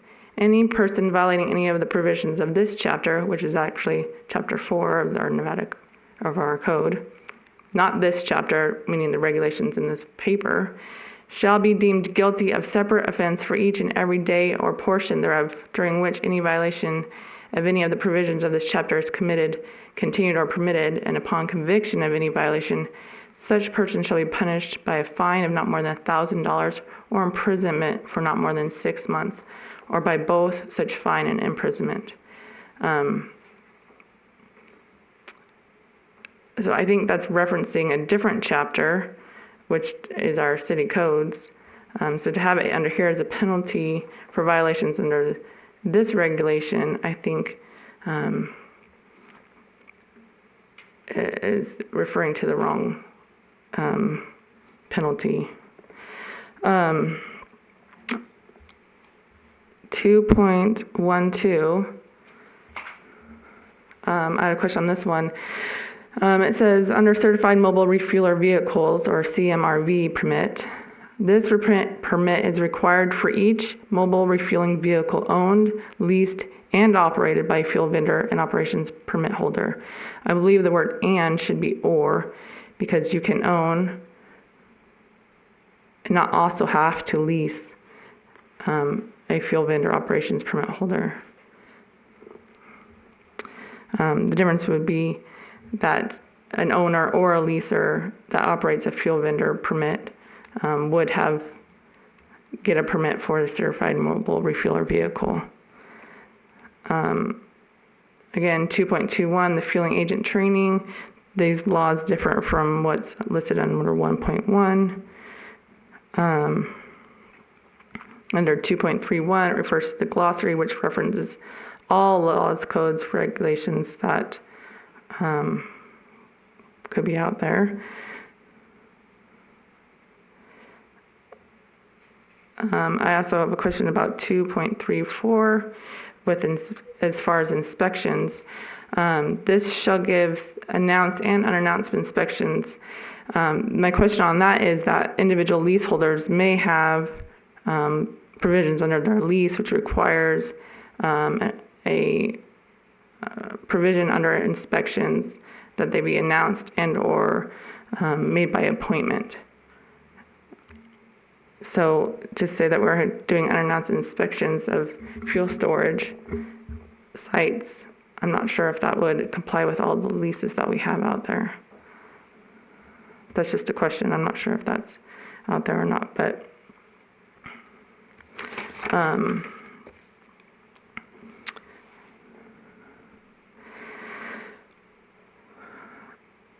let's see. Under under 3.1, there's also a reference to a ground vehicle program designee, which discusses which vehicles can operate on the airport. So there's a whole nother document that needs to be referred to as far as what can be allowed out there. I also have a question that under 3.1C, that all CMRVs shall have current Nevada state registration.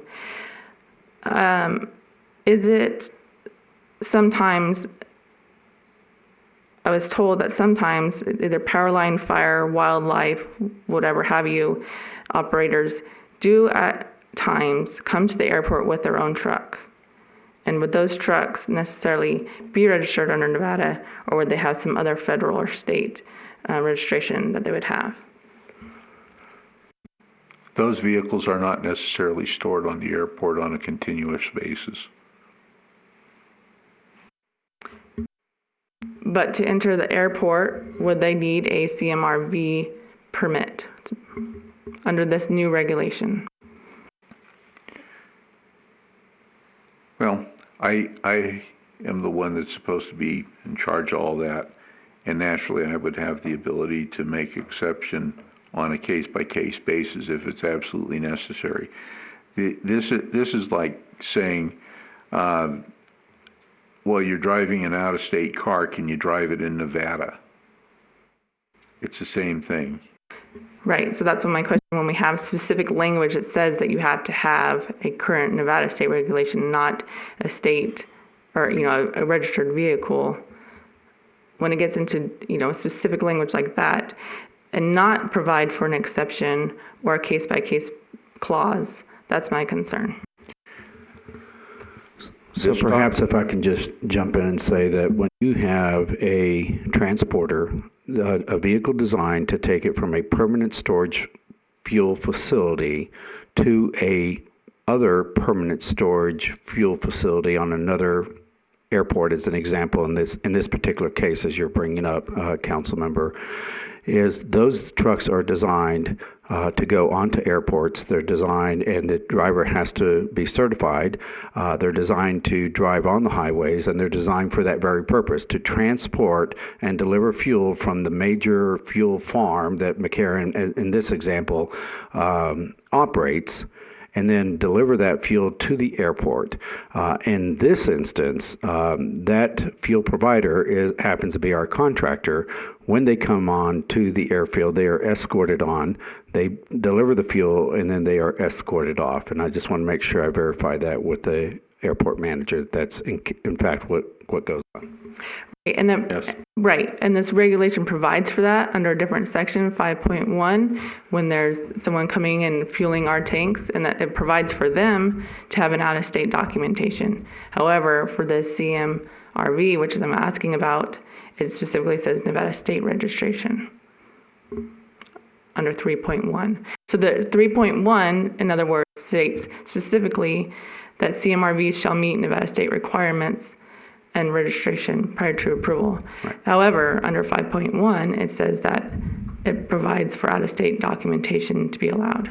So that's why I'm asking, are there cases where there might be an outside agency that brings on their own truck for fueling of for a temporary reason, that may have outside registration of their vehicle that would be provided by another state or federal agency that isn't stated under an exception under 3.1.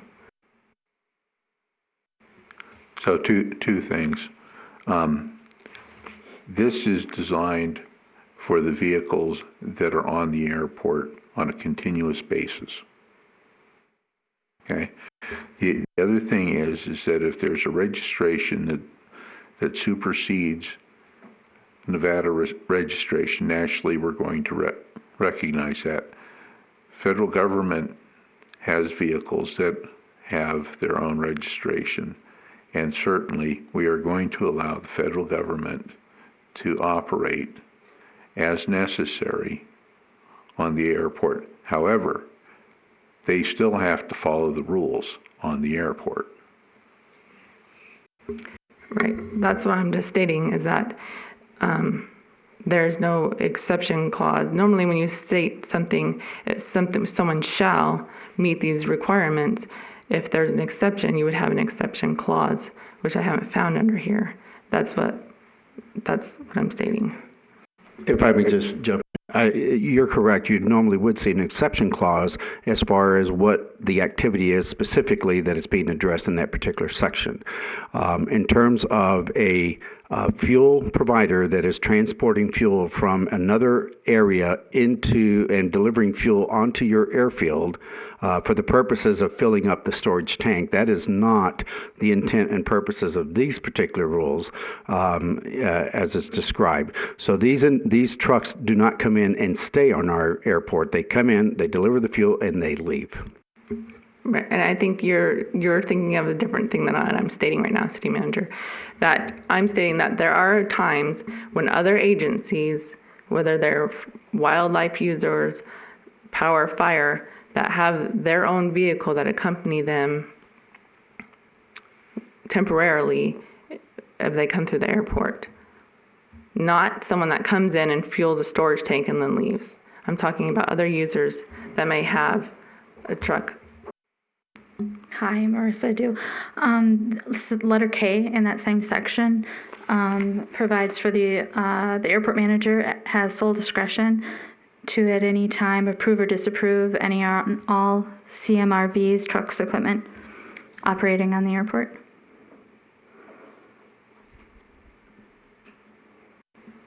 Okay. Right, and that's fine, but there's not an exception to the shall. That's what I'm asking about under B. Right, I know within that same section we're giving that exception. Okay. And that would apply. And that falls also under, that's what my question is earlier. If the airport manager has sole discretion and the authority, if that's gone, that authority is kind of in conflict with the authority given under our city codes for the line between the airport manager, the administration, and then the airport manager.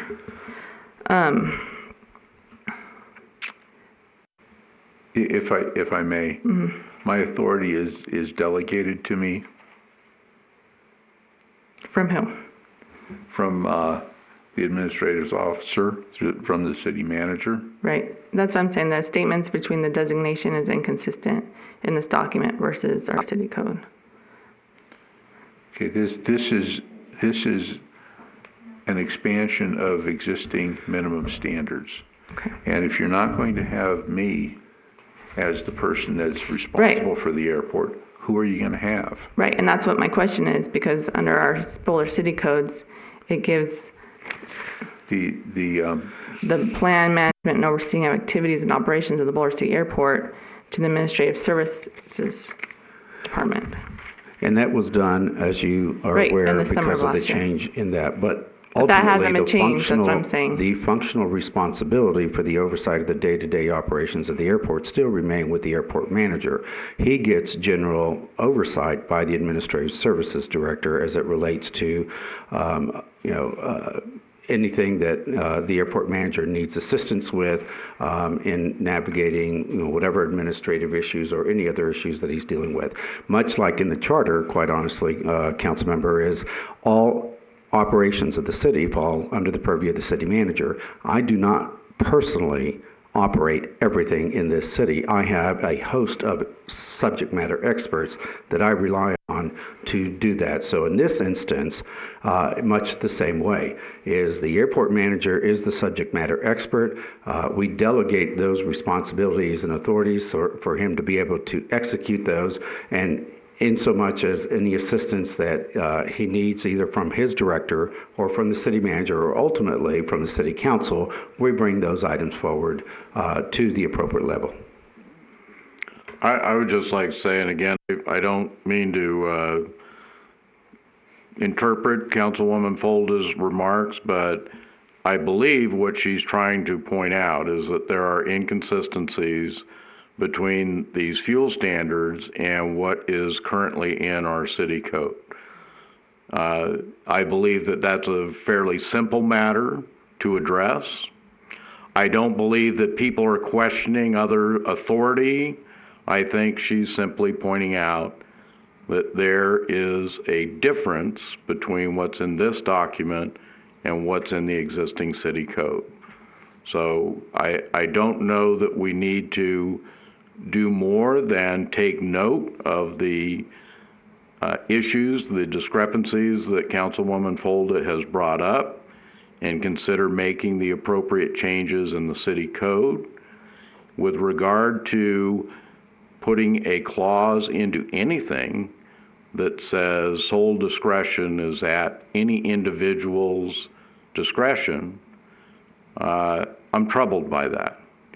And once again, I think it would be simple enough to put an exception into the clause that Councilwoman Folda has pointed out that would say, at the discretion of the city manager, exemptions may be made for federal vehicles, military vehicles. I think that's fairly simple to put in.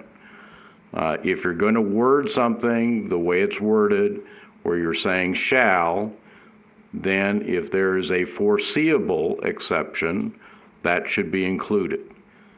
To say, well, we'll just leave it up to one person, maybe they're having a good day, maybe they're having a bad day, I don't agree with that. So again, I don't mean to paraphrase what Councilwoman Folda has said, but I think that that is what the issue is not questioning of people's authority, but simply the differences between the existing city code and what's contained in these fuel standards. So, Councilmember Folda, if you were to make an amendment once we get to that point to include that, exception that it would come to the city manager, that I'm sure would be fine. And that's what I'm trying to point out, is that it would be difficult to do so because under certain areas it has authority that the airport manager has sole discretion. Other areas it says that there's executive, will be the sole executive, just administrator. And so that's what I'm just saying. I don't know how you would make that because it's throughout this document, several different places where there's a discrepancy of where the authority lies. I'm not questioning the authority. I understand that that there are employees that handle all sorts of business that's delegated through the city manager. I'm saying where that delegation goes from the city manager under city code right now goes to the administrative division. And this document specifically goes further and beyond to designate it as a city manager. I just want some clarification because it's inconsistent. I don't know how you would make a motion to fix that when it's throughout different areas of this document. At the end of 3.3D, there's an and then it drops off. So I'm not sure if that was supposed to be omitted or if there's things that were supposed to continue under 3.3D that aren't included in this document that should have been.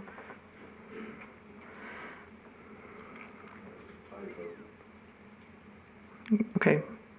Do you believe it was a typo? That's okay. Under 4.1F, it talks about no aircraft may be fueled or defueled while the aircraft engine is running or while the aircraft is in a hangar or other enclosed area. There's been a question about, I'm not sure what it's called, hot refuel, possibly. Is that when the vehicle is still running or hot? Yes. Okay. So let me explain something about hot refueling. Okay, thank you. That is done at big airports like McCarran and stuff like that. Well, actually, it's not hot refueling. They do refueling with passengers on board. The military does hot refueling, and evidently some civilian activities do hot refueling. But in the military, you have a hot fueling pit, is what it's called. It's got its own fire control system. It's got an automatic foaming system. So the guy that's standing there fueling the aircraft with a dead man switch, if he drops that, boom, they automatically get the safety standby. If he drops that, it automatically foams the airplane and everything else. And it's because it's incredibly dangerous to be fueling an aircraft when it's hot. And you don't fuel aircraft when they're in a hangar. Nobody does.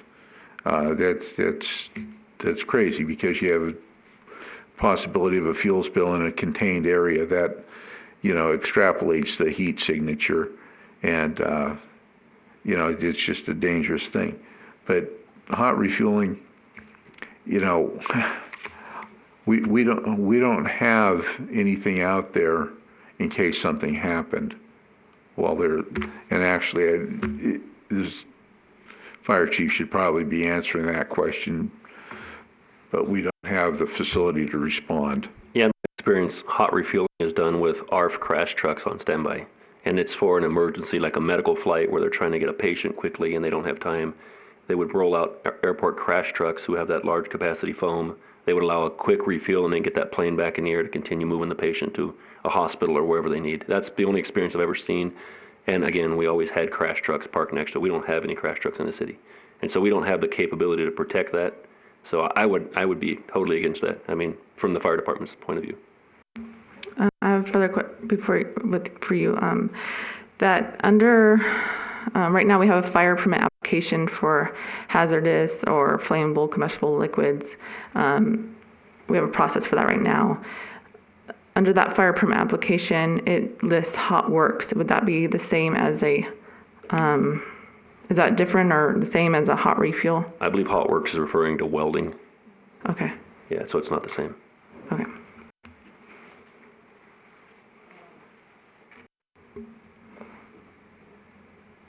Is there any leases, though, that specifically state, I believe there might be one that says that hot refuel would be allowed under certain conditions?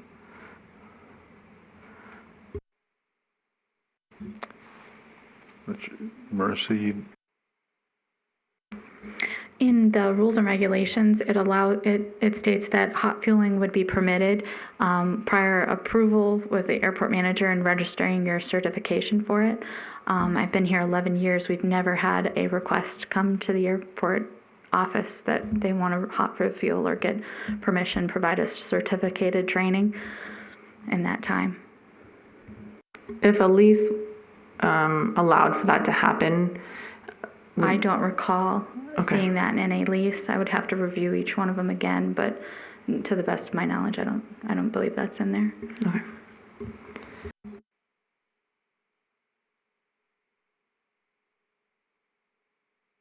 Okay, under 4.6, I had a question of how this would allow for a portable gas tank, storage tank with the capacity of 500 gallons. My question is, how would someone with permits them to either leave the airport or use the airport permitted fuel farm to fill a 500 gallon maximum capacity portable gasoline tank? How would they fuel? However, if they were to leave the airport to fill these, how would they go about doing that? Not sure I understand the question. Okay, sorry. So under 4.6, it gives a ground support equipment fueling, which allows for a portable gas tank. Under this permit, they can, this is in addition to any CMRV truck, they can leave the airport to fuel those, but they're supposed to be fixed tanks, so in a fixed location. So are they temporarily putting them on a truck and going to a gas station to fuel them, or using a vehicle that's allowed for fueling and state road licensed truck to fuel those? How would those be filled up? Okay, so what we're talking about here is you've got your refueler vehicle. We're saying that you can drive your CMRV, which is registered in the state of Nevada, or assumed it is, you can drive that up to the gas station to put fuel in that to run the truck, not to pump out of the big tank in the back, but to run the truck. You know, it's a regular gas tank. And if you don't do that, we have a provision here for up to 500 gallons, and that's a tank. They're usually on skids or a pallet, you know, a steel pallet. You load it on the back of a flatbed truck, you drive up, and then you get, you fill that up with diesel or gasoline, and then you bring it back. Or there's fuel delivery companies that will deliver diesel fuel typically to a location and fill that tank up on site. And that's what we're allowing. Okay, so could there be because earlier in this, under the CMRV regulations, all those tanks need to be permanently attached. So if someone were to take one of these 500 gallons and go fill it up, it wouldn't be necessarily permanently attached. So could there be some sort of exception that says except for under this provision? So this is different than the CMRV requirement, because CMRVs are delivering fuel from the fuel farm to an airplane, and they're containing a lot more than 500 gallons. They're containing, you know, 3,000-4,000 gallons. The big difference between the 500 gallons and a few thousand gallons in weight and a variety of other things. Right. So would there be an exception saying that there is a case where a smaller gallon capacity could be affixed to a truck in order to go fill it as, you know, a temporary smaller gas under this ground support equipment fueling? That's why you have 4.6. Okay.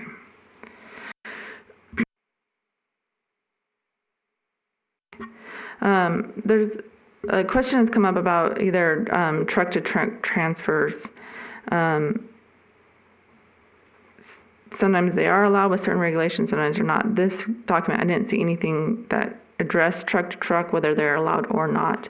Is that just something that's under the discretion of the airport manager? That's pretty much under my discretion. There are some pretty specific rules about it. You're not supposed to do truck-to-truck transfers within 200 feet of any aircraft or building, and there's a variety of things like that.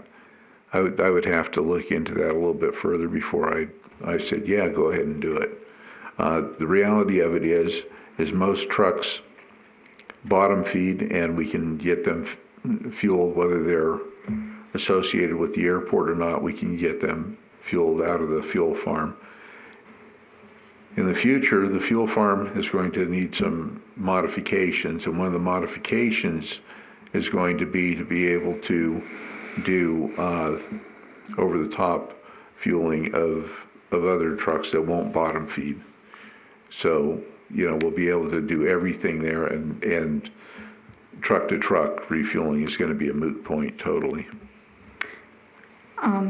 And I'm sorry, just to add on to what Willie said, in section 4.4, in the meantime, while we're waiting for that option to be at our self-serve station for top loading, we've given a provision in here for the mobile refuelers if it were needed.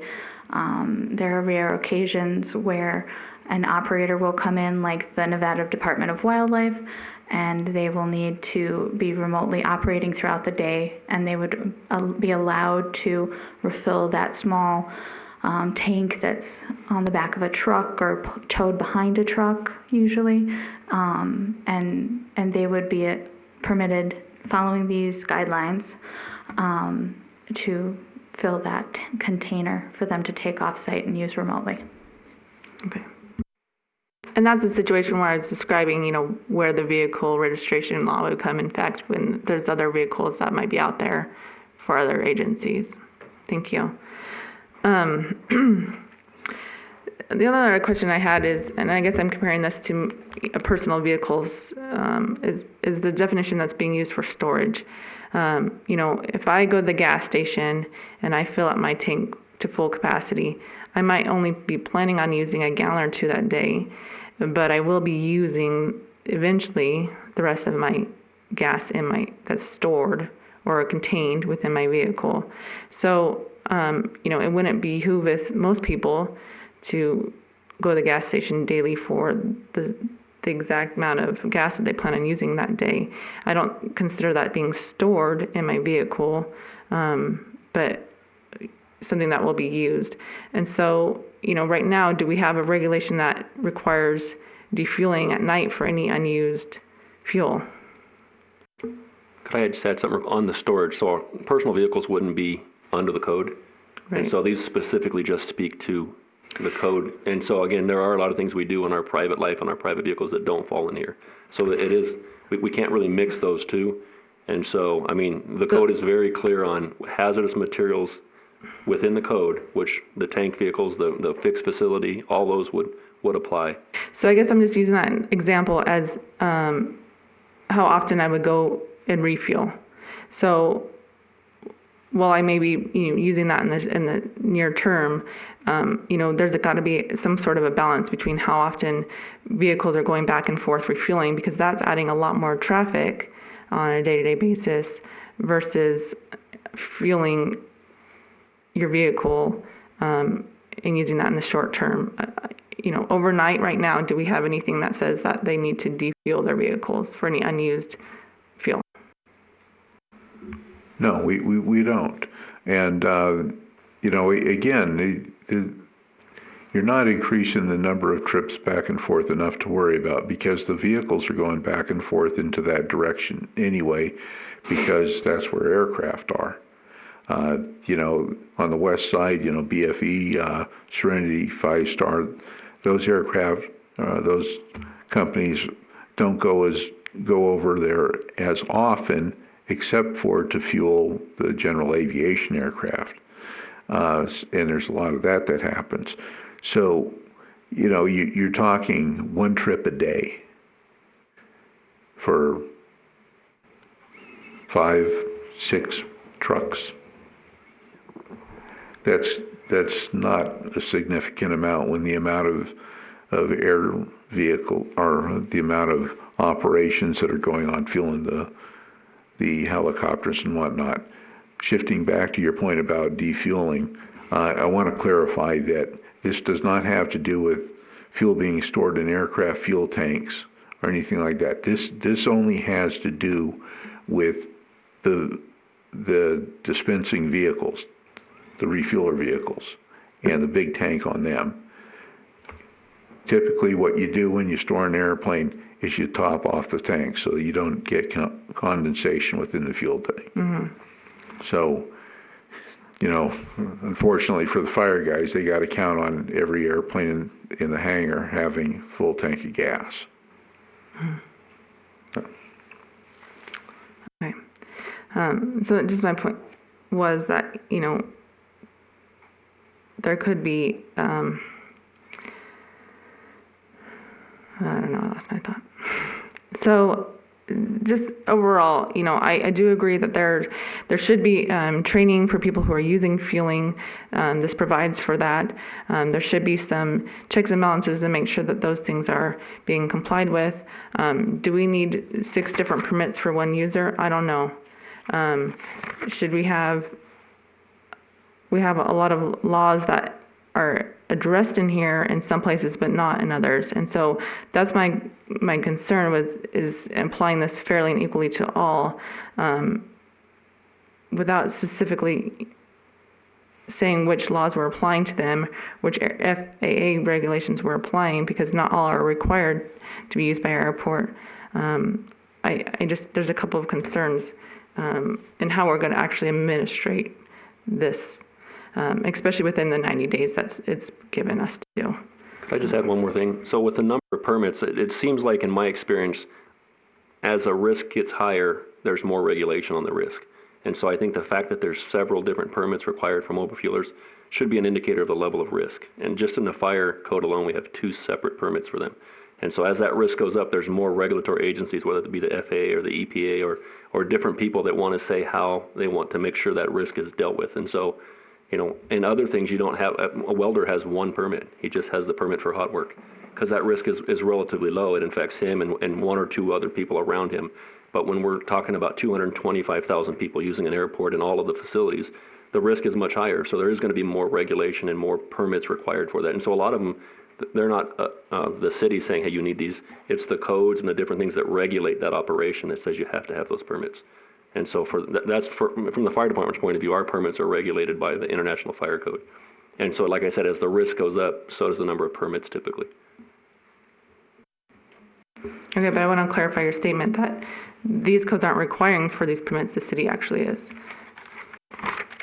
But based on the codes that they're under. So like the fire code, for instance, when the city adopts the fire code, which happens periodically, we adopt everything it says in here unless we carve out certain things. And so when we didn't carve out the permits, the permits or any permits are in here are required by the adoption of that code.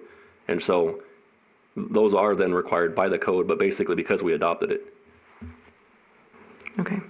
And that's what I'm just saying. In here, it doesn't specifically say which part of the code we're applying. It's very in general use of how that's going to be applied.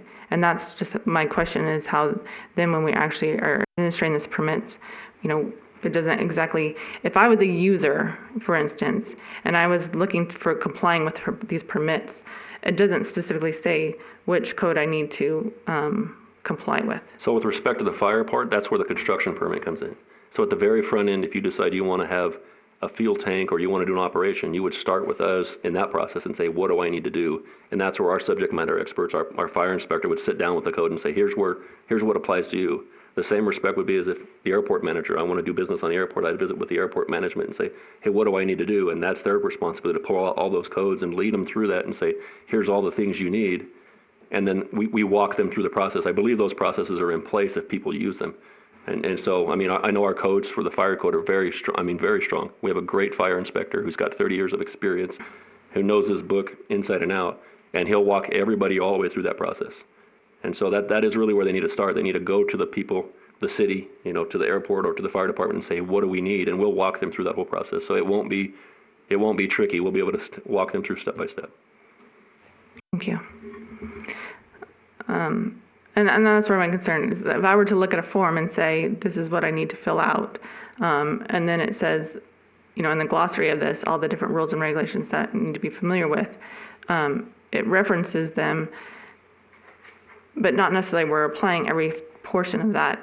We're not applying every portion of the FAA rules because our airport doesn't require it to do so. And that's what I'm saying is the balance I am for the users between going from an operating permit and a ground vehicle permit to 6 or 7 permits. I understand the safety involved and the risk involved and that there should be some checks and balances. I'm just questioning how we're going to enforce those with this document. Okay, so there's a lot of stuff that's out there. It is incumbent upon the actual business to make sure that they obey all the laws and stuff like that. By putting the information in here that says that they will need to obey the laws, that's protecting the city. So, you can't go back and say, well, you never told me that I was supposed to obey laws. Well, here it is. You have to obey the laws. You have to obey the federal laws, the state laws, county ordinances, city ordinances, airport rules and regulations.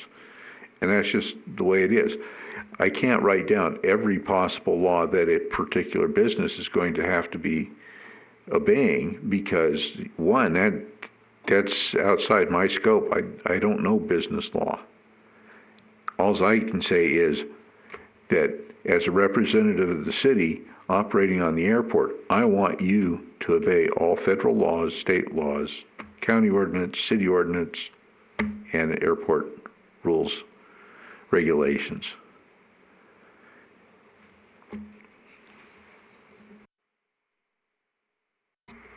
Thank you. Councilwoman Bridges, any questions or comments?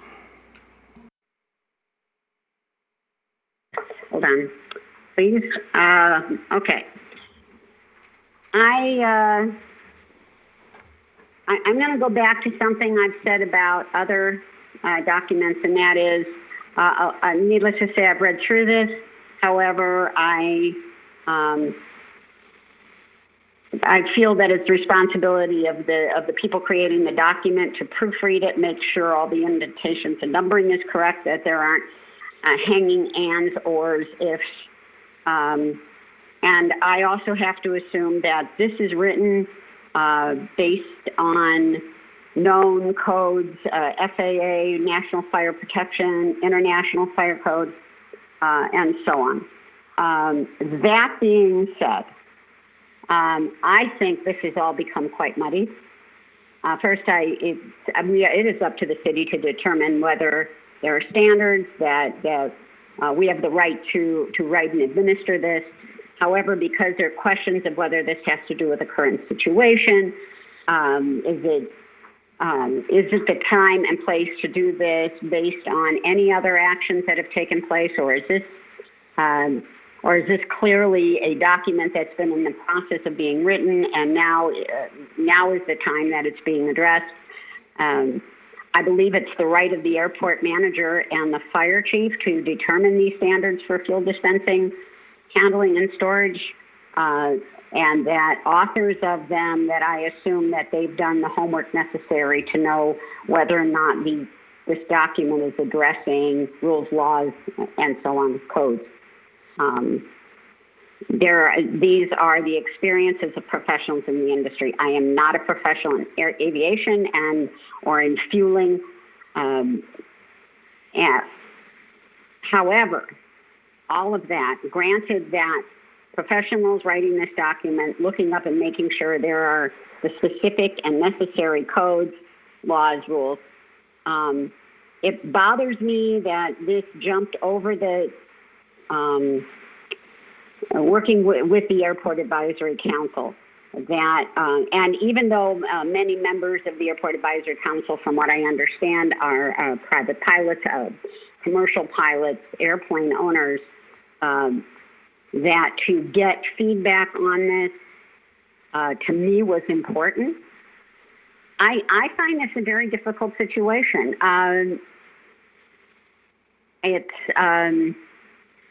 Is this an emergency to come up with this document right now? I'm not so convinced about this. However, it is a necessary document. And I think that what's important here is a meeting between the city manager, the city attorney, the fire chief, the airport manager, and working with the Airport Advisory Commission to make sure this is a perfect document. Like I said, I have not gone back and read every single one of the fire codes, FAA codes. I'm concerned about, I've read every single public comment, and also complaints about chain of command of communicating with the FAA, and whether the FAA has specific direction in a document like this. So what I can also say, and I know these thoughts sound jumbled, but this has been going on for a short time. It's been a very intense experience of reading through all of this, of understanding the importance of having this done right now. I don't feel, and this is addressing a comment, that any information has been withheld from me or us. And I understand the need for exceptions if there was a wildfire, and we had to have airplanes coming in to refuel, and what rules would need to be changed or approved in that matter. So I'm going to go back to, I was not under the impression that part of my responsibility was to negotiate the contents of this document. I am assuming that the writers of this document are doing their necessary homework. I am concerned about the timing of this document and the fact that we do have an airport advisory commission that agreeably wanted to be part of the review of it and have their opinion as an entity as opposed to individual members of that commission give us advice on that. And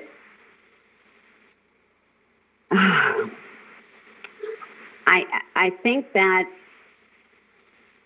about it. And I think I want to finalize it with, it is up to the city. It is up to, I'm reading from that section about, from the FPR, the RFP, and that option 3, and it talks about the 10,000 gallons and so on. Right above it, it says it's up to the discretion of management of the airport to determine whether or not any given tanker would, or any given vehicle would be allowed. And I do go back to that. So I just find this to be a very difficult, I feel like a very difficult situation to be in, and a decision that has to be made right now, because there seems to be issues of grammar, punctuation, and wording on the small scale, and on a big scale, what was the process bringing this document to us, and whether or not it should be approved before it's evaluated by the AAC. So that's all I can comment on, that it seems to be a muddied situation, and that I'd like to see a specific direction in order to say this document should go from us back to its authors, to meet with the advising commission, and then represent it back to us for final approval before I would want to go ahead and just approve it today. And that's it. Thank you. Councilwoman Hoskins, any questions or comments? Yes, thank you. I have some comments. Under overview, it states in December 2019, Aeroplex forwarded a revised draft to the fueling standards to the new airport manager for review and editing. The council was not provided that information. I requested it and received a copy of a report from Fisher Engineering to Aeroplex by Mr. Williams last night. It would have been helpful if all the council members had received this information in their packets, so we could have evaluated prior to this meeting. Under the background information, I'll go down by bullets. Bullet number 7, in 2019, the city determined the need of further clarification by the airport manager on fuel standards because of recent operation requests. I would like to know who made that request. Under Resolution 7087, there are 6 whereases listed. I agree with number 1. The council has a legal right to establish rules, standards, and regulations and policies at the airport. Number 5 states in part, standards will not adversely impact public and private input users, fixed-based operators, scenic flight and skydiving operations, or other businesses located at the airport. I do not believe this is an accurate statement. Number 6 states, there is no negligible financial impact to airport tenants, businesses, or the Boulder City Municipal Airport. I do not believe this is an accurate statement. I had the opportunity to ask Mr. Williams questions in advance of this meeting, and he graciously responded. I will read a couple of those questions in his response. And if I misrepresent Mr. Williams' response, I hope that he will correct me. Question. Approximately how many gallons of fuel would be located at the airport on any given day, including the fuel farm, the helicopters, fixed wings, and refuelers? His answer: estimated maximum fuel on the airport, if everything is full, would be 107,800 gallons. Next question I ask: shouldn't the quantity of refuelers be taken into consideration as well as the fuel capacity? His answer: yes.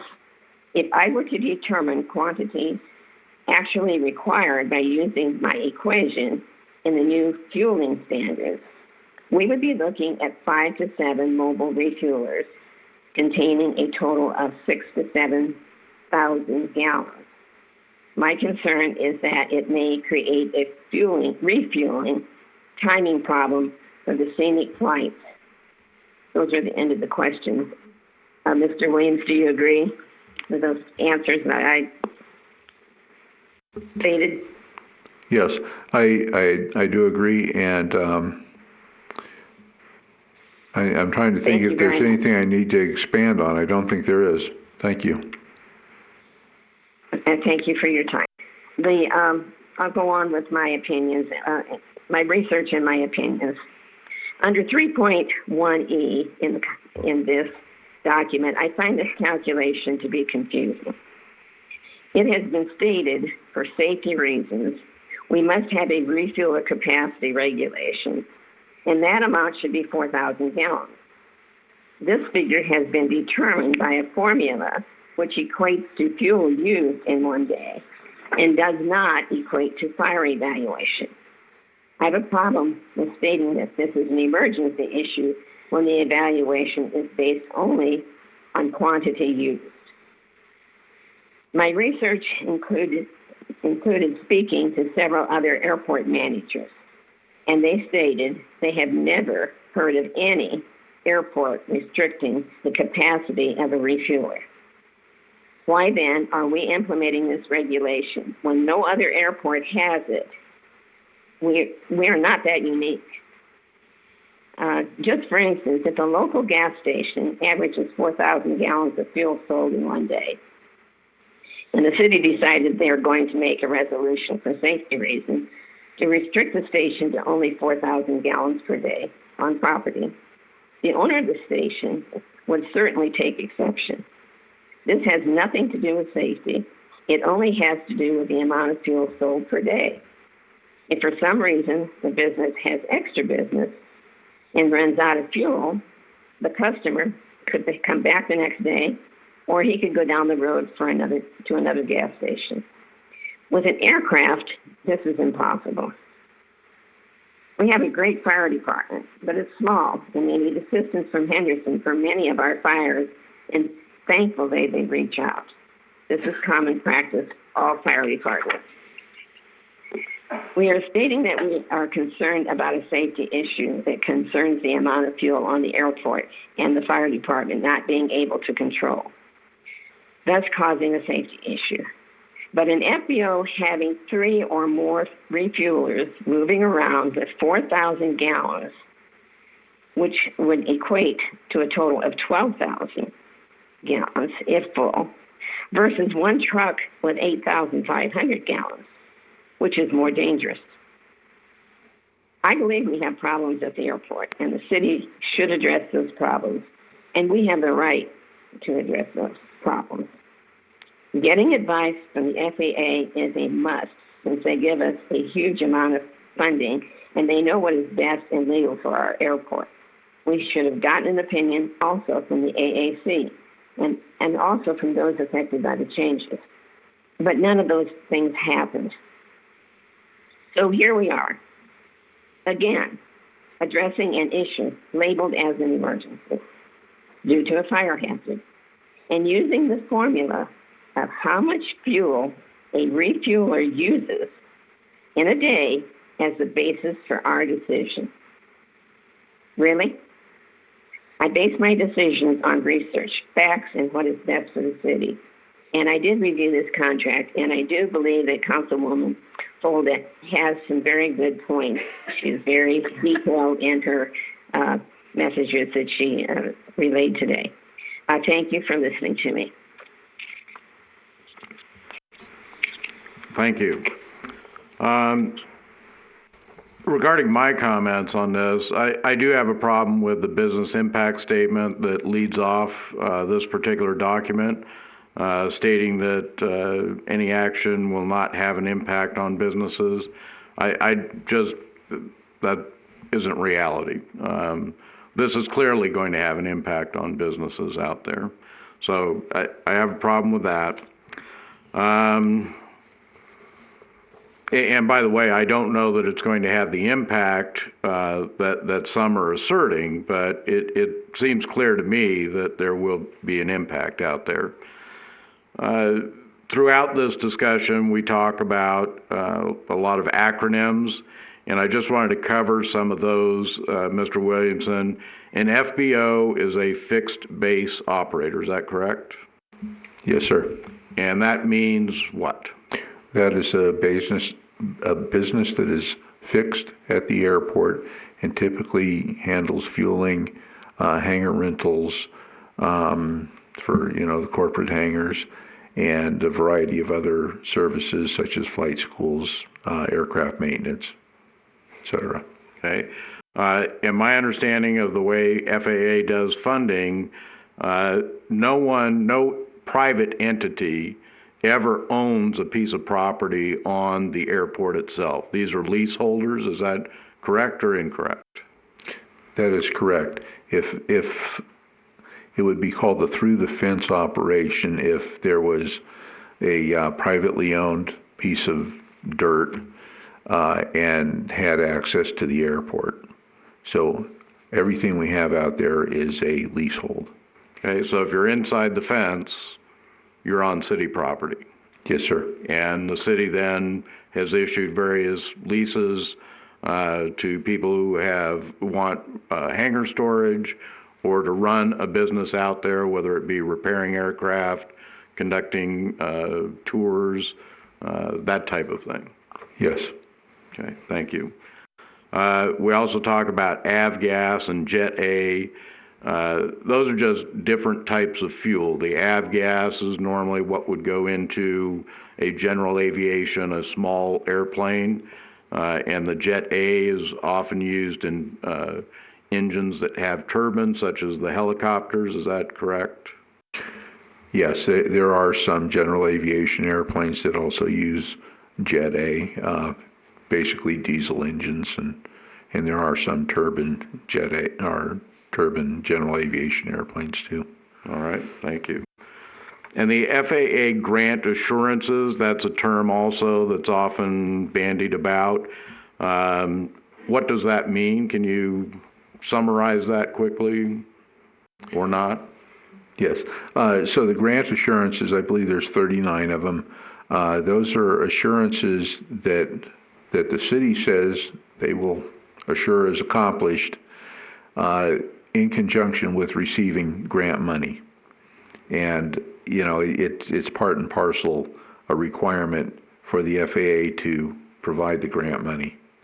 So depending on what the grant is and what the life term of that grant is, we have to, maintain the grant assurances for that period of time, typically 20 years. 20 years after receiving some particular funding. Okay. And I know you can't answer this with specificity, but in your experience, if the FAA were to find some problem, in other words, there's some action that the city has taken that the FAA feels is not in accordance with their rules and regulations, would they just simply come and demand all of the money they've ever given us back? No. What happens is the FAA is going to do an investigation. They'll probably do a series of audits. They'll give you guidance on what to do to correct whatever actions you have that are contrary to the grant assurances, et cetera. if for some reason the city has misappropriated money, for instance, we receive grant money that's supposed to go to, I don't know, building a new rotating beacon, and we take that money and instead of building a rotating beacon, we use it for something else in the city, then they can come back rather quickly and aggressively and not just, require that money be returned, but also start causing us to pay back additional funds. I mean, that's,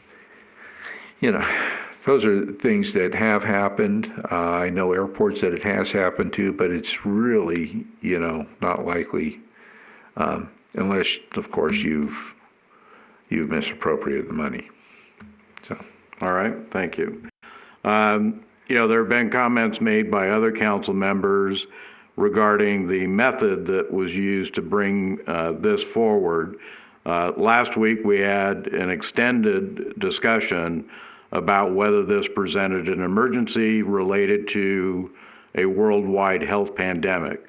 I believe I made my position very clear at that time that this is not that. This is a different issue. However, as the normal legislative process should be working, Mr. Williamson, I know you've indicated earlier that this was something that was being done over a period of time since you arrived here approximately 6 months ago. I'm looking at the agenda for an airport advisory committee meeting on February 4th of 2020. So approximately 1 month before the pandemic was, state of emergency for the pandemic was declared. And the items for that meeting were discussion of planning for previous, current, and future community events, presentation by Airport Manager Williamson regarding a proposal to create a hangar wait list populated by current hangar tenants while awaiting the city's plan for the expiration of hangar ground lease, discussion of methodology for advertising the airport to private aviators. I don't see on there anything regarding fuel standards.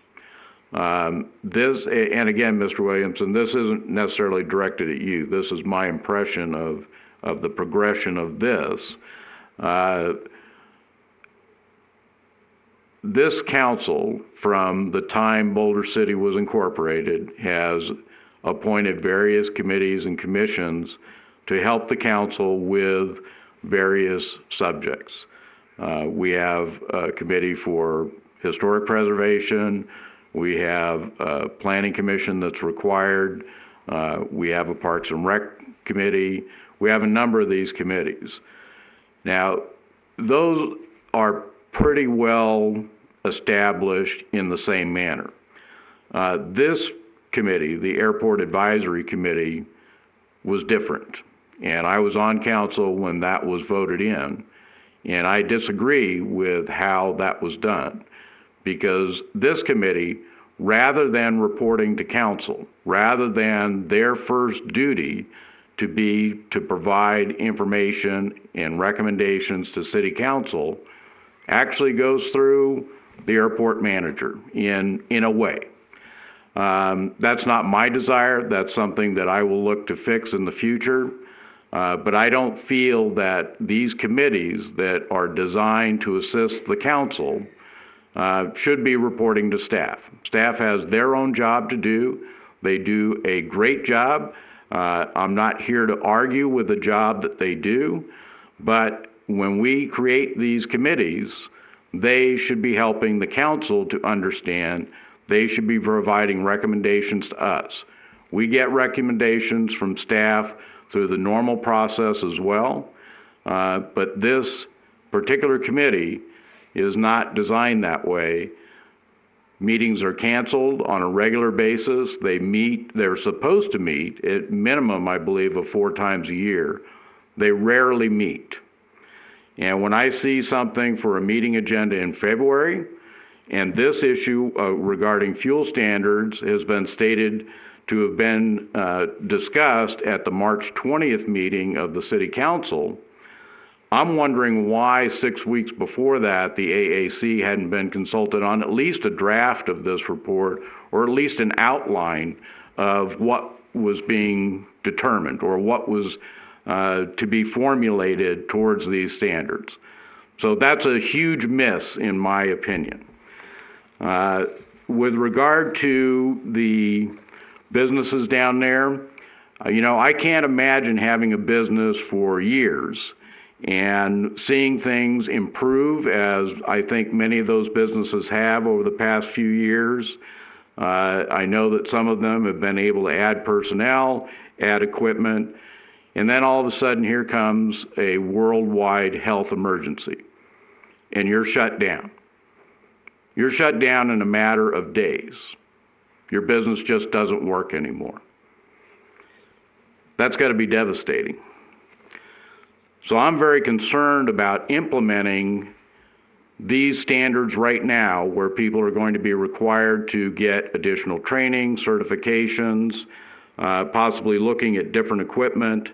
That's a tremendous burden to be putting on businesses that have already sustained the most devastating type of catastrophe that I can imagine would happen to any business, where you're in business one day and a few days later your business has dried up. So that's a real concern about moving forward with much of this at this time. I do want to make clear, though, to the businesses down there seems to be an impression of some, not all, but some, that whatever they want to do on the airport, we have to go along with that, we being everybody else who lives in Boulder City. It's not my intent to ever see any individual business or endeavor wag the tail that makes the city do things for them.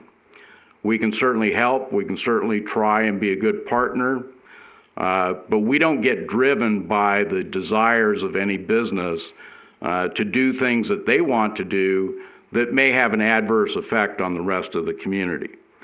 So I think we need to make that very clear to the business owners at the airport, that this city will manage that airport the way we feel is best for this community, not for individual businesses at the airport. I think some of them may have lost sight of that fact. Boulder City doesn't exist for their benefit. They're here because of the benefits that they can enjoy by being here.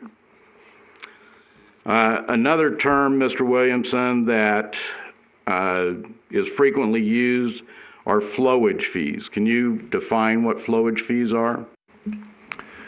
Flowage fees are the money that's assessed on gallons of fuel that are pumped from the dispenser, the mobile refueler, into aircraft. There are typically two rates down there. One's 3 cents per gallon, which is like Papillon. They get fuel and then they dispense it into their own airplane. That's 3 cents a gallon. If Papillon goes and sells fuel retail to somebody that's visiting, the charge is 10 cents per gallon. Okay. So there's a difference in fees then between whether an FBO, a fixed base operator, is servicing their own aircraft or if they're servicing someone else's aircraft. That is correct. Okay. And that flowage fee, who gets that money? The airport does. And why would the airport have any need for money at any time? Because we're an enterprise fund and it costs a lot of money to support that. And just looking at the fact that we spend between 7 and 10%, which is really lucrative for our grant cost share, when you look at the magnitude of money spent on that airport, it adds up pretty quickly. Okay. I know that some folks have indicated that we should not do any research or we shouldn't attempt to understand things. I disagree with that viewpoint. I'm not an aeronautical engineer. I'm not a fire science professor. I don't intend to play one on TV at any time in the future. But I do feel an obligation, a responsibility to the community to understand what I'm being asked to vote on. So one of the things that I did was to look at various rules and regulations of airports around the country, and that flowage fee was everywhere. I think that every example I found that is charged a flowage fee that goes to the airport. Would that surprise you, or was I just lucky and found those certain rules and regulations? No, that's standard practice across the entire United States. Our fuel flowage fees are pretty low here compared to a variety of locations. It's higher than some places, but it's pretty low. Okay. And it appears to be such a revenue source for these airports. I found several references to audits that would be done on a regular basis of whether they were FBOs or contractors who had been contracted to provide that service, and any attempt to cheat frequently carried civil and criminal penalties. Is that unusual? No, that's not unusual. So, we audited, in Pearson Field, we audited once a year. Okay. Regarding fuel also, there's statements that it's even in the document itself that the city took over operation and maintenance of the fuel farm. Again, my understanding is that anything inside the fence belongs to the city. That is correct. That reference is because we took over the active management of the fuel facility, okay. Which means we're actually the ones that are doing the inspections and making sure that it's maintained and that type of thing. All right. And again, my recollection, I don't remember exactly when it occurred, but it was after I was on city council. The decision that was made was the contract with the wholesale fuel provider was expiring, and requests were put out for bids by other wholesalers or any wholesaler. As I recall, there were two companies that provided submittals. One was the existing company, Worldwide or World Fuels, and the other was Epic Fuels, and Epic Fuels was chosen as the current provider. That is my understanding. Okay. So again, I think it's important to make the distinction of what happened with the fuel farm down there. It never changed ownership. It belongs to the city, and it always has.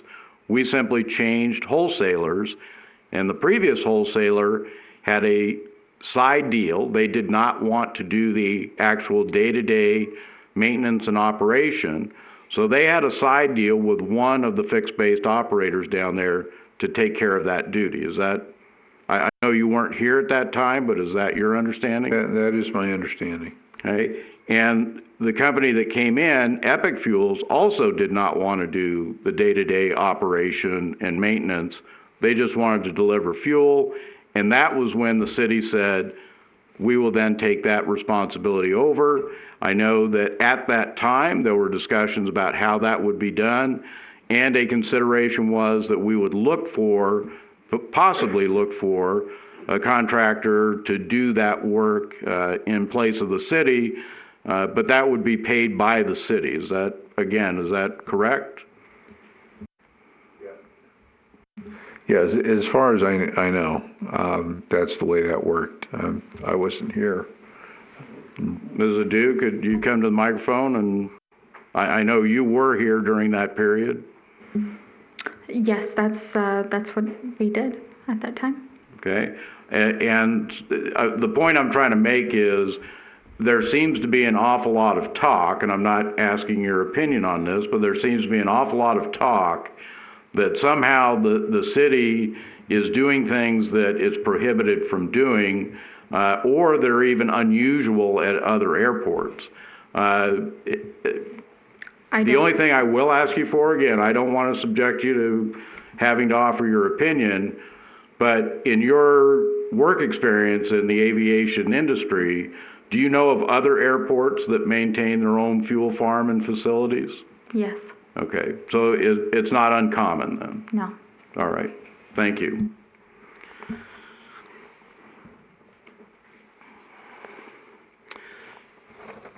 With regard to these standards and the operation of an airport by this city, and it is the city that operates the airport, I do understand that some of the fixed-based operators and leaseholders out there, they certainly contribute to helping with how the airfield is run by cooperating with one another and cooperating on the city, how they operate their aircraft, how all those types of things happen down there. But the regulation of the storage, transport, and distribution of fuel at the city airport, it certainly has to be very near the top of concerns present for the operation of that facility. Again, Mr. Williamson or Chief Gray, you know, where would you place the regulation of how fuel is handled on an airport on a priority scale? I'd put it very high. Again, when we look at our capabilities, it has to be high. We have a limited capability. If we had thousands of firefighters, we could be more lenient, but we can't be. We've got to be very strict with it. And so I think it should be very high on our list. You know, and I have heard comments that it's not more unsafe to have a big tank versus a small tank. That's just not, the math doesn't work there. I mean, 1 gallon of jet fuel is much safer than 5,000 gallons of jet fuel. And 10,000 gallons is worse than 5,000. And so to say that there's no difference in safety is crazy. And as far as response, there is a huge difference. So I think it should be way at the top. And again, it goes back to that risk and what we can reasonably take on. You know, what's reasonable. Well, again, I think we always need to keep in mind, this is a community of 16,000 people, and what can we support in addition to the fact that the airport is an enterprise fund, meaning that it is supposed to be self-supporting. But anytime there's a shortfall, the rest of the general fund, the residents of Boulder City, are going to have to make up any shortfall because money doesn't usually appear out of thin air. And again, that's more my statement. I'm not necessarily asking you to contribute to that. But Mr. Williamson, it is a fact that should the enterprise fund not be able to support itself, the next place the money is going to come from is the general fund of the city. Is that true or false? That is true. Okay.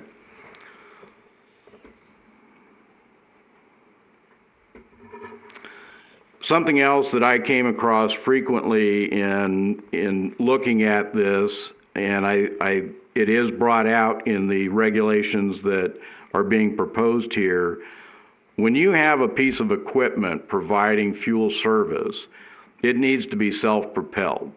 I found numerous references to the fact of how the vehicle must be oriented to get away from an aircraft quickly should there be some type of accident, how the vehicles must be placed in certain areas and be movable from those areas. There were several codes that had distances from buildings, distances from other vehicles, not just refueling vehicles, but any vehicle. And what was brought out in all of that was that refueling vehicle must be mobile on its own.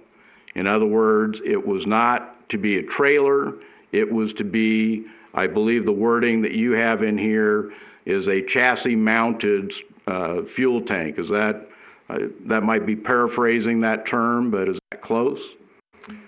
Yes, sir. Permanently affixed tank is what I used. Okay, and what that means is it's not a trailer that gets towed by a truck. That is correct. It's a tank that sits on top of a truck. Yes. Okay.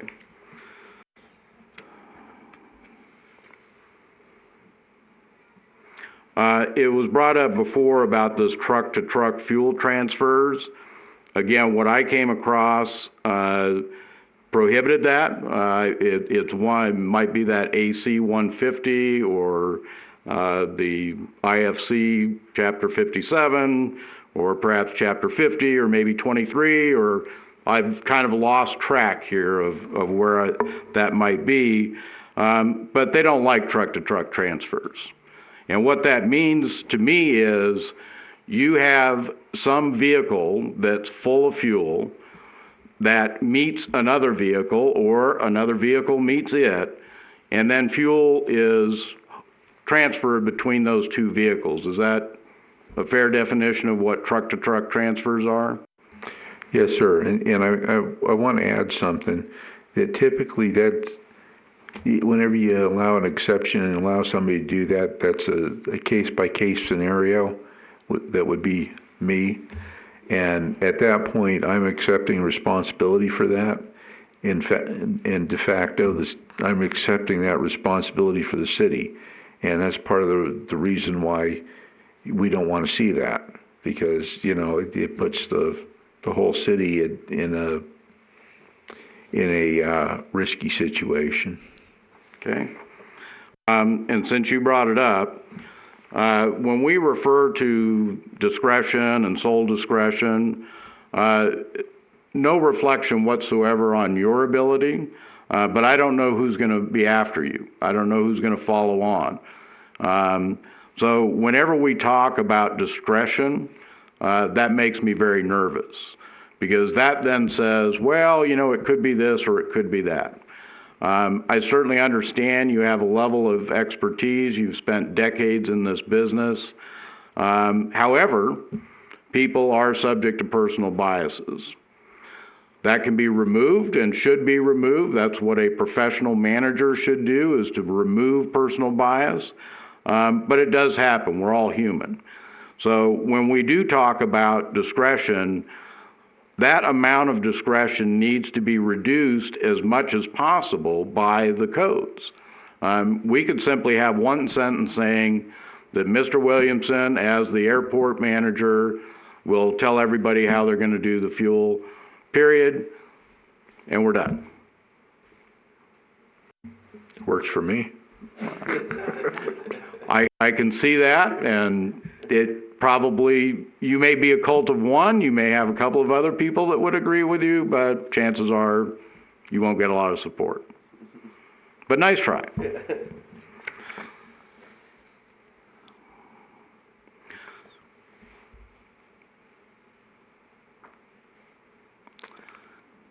To wrap up then, I would say this. I do not like the way any of this has come about. I think we have a better way of doing this.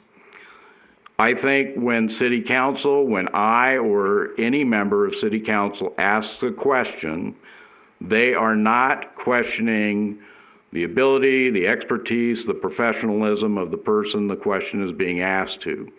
The purpose of asking questions is to understand. So I don't think that anyone should be offended when somebody asks a question, and I do know that in most cases we do get the responses. But the way this particular issue was handled didn't allow for that normal legislative process to occur. That's very unfortunate. I think we've had a number of issues pointed out here today that indicate we're still not quite there yet. We're still not there. But we do have an issue down there with a piece of equipment. And that's very concerning to me based on the research that I've done over the past several days. And whether you want to call it a storage vehicle or you want to call it a refueling vehicle, what it looks to me to be is a transport vehicle. It's intended to go somewhere, get a large quantity of fuel, and bring it somewhere else. Again, in looking through all of the various standards, that thing does not fit as a refueling vehicle. And I get that. I get that, you know, well, this company made it, and it's got all of this bells and whistles on it. Based on what I've read, based on common sense, that piece of equipment doesn't belong on the airport.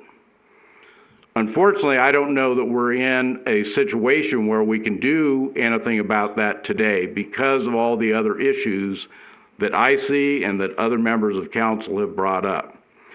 But at that point, I will wrap up and I will ask if there are any other questions or comments from members of council.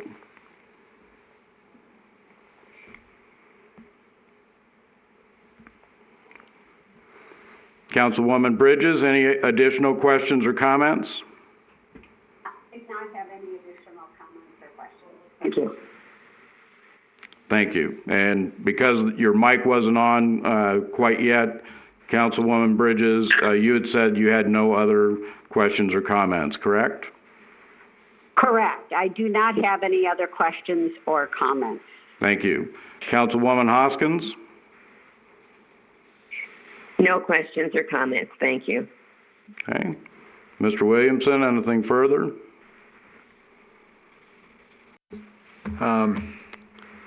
No, I will be talking to my boss and the city manager about aviation advisory committee and whatnot. All right, thank you. Is there anyone wishing to make a motion? Oh, excuse me. It appears that the city manager may wish to make a comment.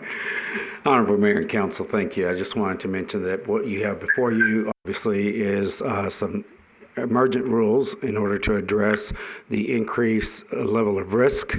And having listened to all of the concerns, both from the users, the public, and the council at large, at the end of the day, what's before you is we are trying to mitigate the risk that is out there, which is substantially increased in the last month. Approving these rules does not mean that these stick the way that they are. You can also direct staff to go back through the regular process and come back with a future version that helps to address any other issues. Or the council could accept the risk as they are today, and we still go back to address those issues, but that risk, the significant risk as enumerated by both the airport manager, the fire chief, and the fire inspector, continues to exist in its current form. And I just want to be clear that either way, that the council chooses to move forward, that staff will be going back to review these and provide at a future date additional language, clarification, that sort of thing, and engage the airport advisory committee as well as the users out there in the field. Thank you. Thank you. And again, I made it very clear, and although you didn't state it specifically, what this is about is a tanker trailer at the airport. Is that correct or incorrect? I mean, is that what this issue has been about, to move this through the process, in some ways in an expedited process, in other ways in an expedited meeting schedule? That was the last issue that occurred, or the most recent issue. However, there have been significant concerns that have come up, both by the airport manager as well as the fire chief. And Mayor, as you explained, the airport manager has only been here 6 months, has a significant number of issues and concerns relating to the airport operations as well as the safety, more specifically the fuel, which is the most urgent need. And he probably would say 1A would be an air traffic control tower. Additionally, we have a fire chief that has only been on board 3 months, and he's also our emergency manager, so he is doing double time, well, perhaps maybe even triple. And he has significant serious concerns about the ability to mitigate that risk or address the risk, because we just do not have the equipment. So any additional fuels that are brought onto that airport is a concern. What's also a concern is that if you are not permitted for a certain activity at the city-owned airport, and we allowed the unpermitted activity to continue, that continues to be a significant liability and concern for the city as well. And I would reply to that.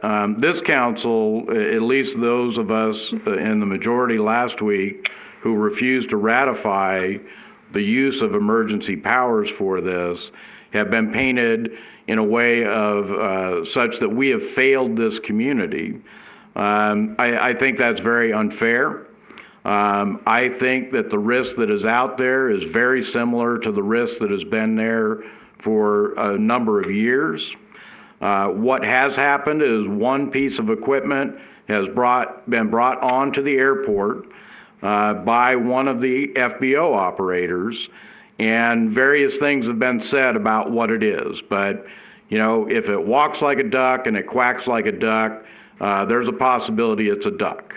And so that's an issue for me. But my understanding of what the judge said when he reaffirmed his injunction was not that he disagreed with any of the safety rules that were being discussed, but just the fact that we did not have it in a format that was clear enough to be acted upon. Is that a correct interpretation? That is correct. He was referring, I believe, to the international fire codes because that was what the topic of discussion was in his courtroom. Thank you. So again, you know, well, people are going to talk regardless of the decision made. I think it's very unfair to paint the actions of this council in trying to defend a principle of protecting the normal legislative process that is certainly available to us as having failed in our duty for this community. So I'll just leave that there. So again, is there anyone who wishes to make a motion regarding this matter? I just have a question real quick regarding the concern for risk. Given the current circumstance in which the airport is not being heavily utilized, would you say that that risk is at least at this time mitigated? No, the fuel's still sitting out there. So no, it's not. And I'm being honest, it's not just, when I got here, I'm a fan of risk assessment, and that's how we safely respond. And so I'm looking at all the risk in the community, and there's a lot of risks that we try to reduce. Leaving it sitting out there for a day, a month, a week, it's still, the risk is still there. I mean, anything can happen. It doesn't have to be a busy day for something to happen to that tank and that fire to happen. And so, no, the risk is still there.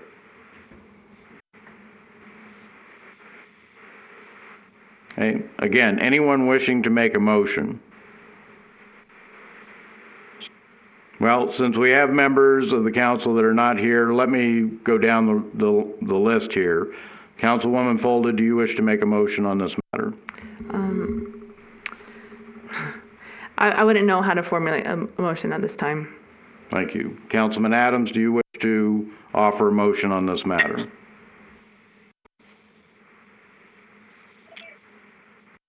I'm also not sure that I'm at least have it ready right now in my head. Thank you. Councilwoman Bridges, do you wish to make a motion in this matter?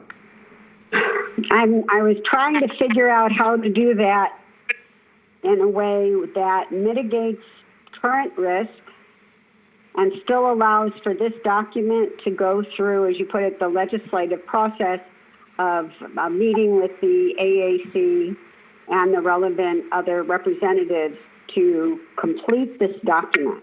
So I'm not sure what that would look like, where it also minimizes the current risk under these circumstances today. So, thank you. Councilwoman Hoskins, do you wish to make a motion? I would make a motion that we not approve Resolution 7087 as written. I don't believe that's in the proper format. If you're asking or recommending that the matter be held in abeyance, or that you believe there's insufficient information to be considered at a later time, but we don't disapprove things. We either approve them, make no motion, or hold it in abeyance with possible direction to city staff. Is that, Madam City Clerk, would that be the possibilities you foresee?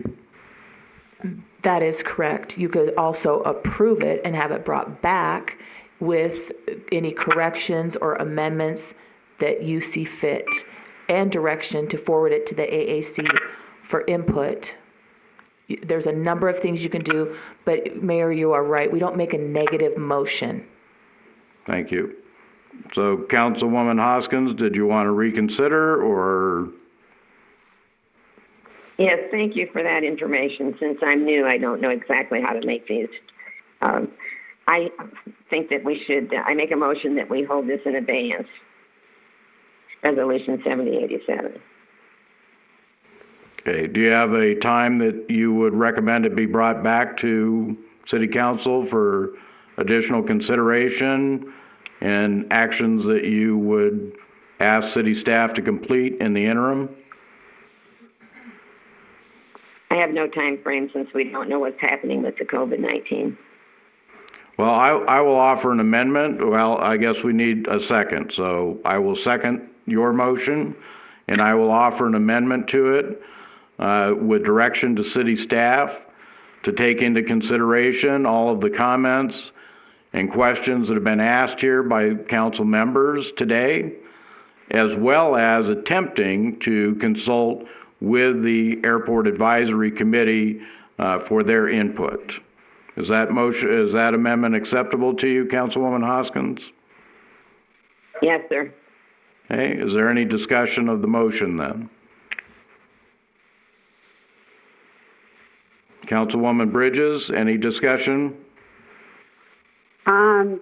No, I have no discussion or comments on that because I still don't see a way to add on and reducing current risk. So, as it is, it sounds okay. Thank you. With that, then I'll call for a vote then. All those in favor, please say aye. Aye. Aye. Aye. Any opposed? Okay. That's the motion then. Hold it in abeyance.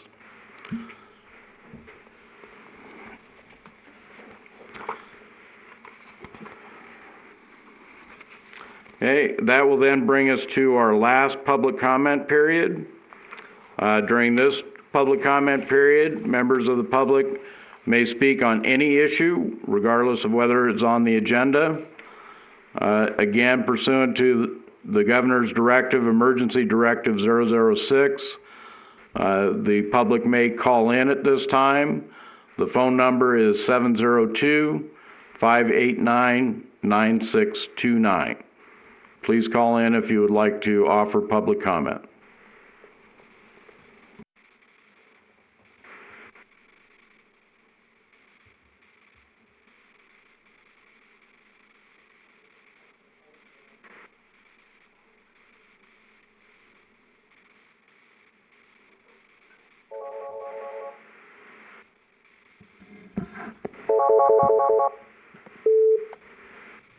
Public comment. Yeah, I'd like to make a public comment. Rich Moynihan. Thank you. You have 5 minutes. Okay, are you ready for me now? Because I guess what I'm watching is a little behind. Yes, we're ready. Okay, this is Rich Moynihan. I'd like to make some comments on your proceedings. I appreciate the time and effort that council is putting into this, but there are a couple things that I found were what I think were errors. The airport manager continues to make statements that are either mistakes or misleading. He talks about the minimum standards and that this is just incidental or a quick revision to the existing minimum standards. Well, the minimum standards, rules and minimum standards revised in 2017 have less than a page on fueling. This resolution has, I don't have it in front of me, but I believe it's in excess of 25 pages. So that's not quite true. He also was explaining away storage of fuels when he gave the example of fueling at the airlines and the military by appointment. That somebody needed fuel at 9:30, so at 8:30 the truck went and got fuel.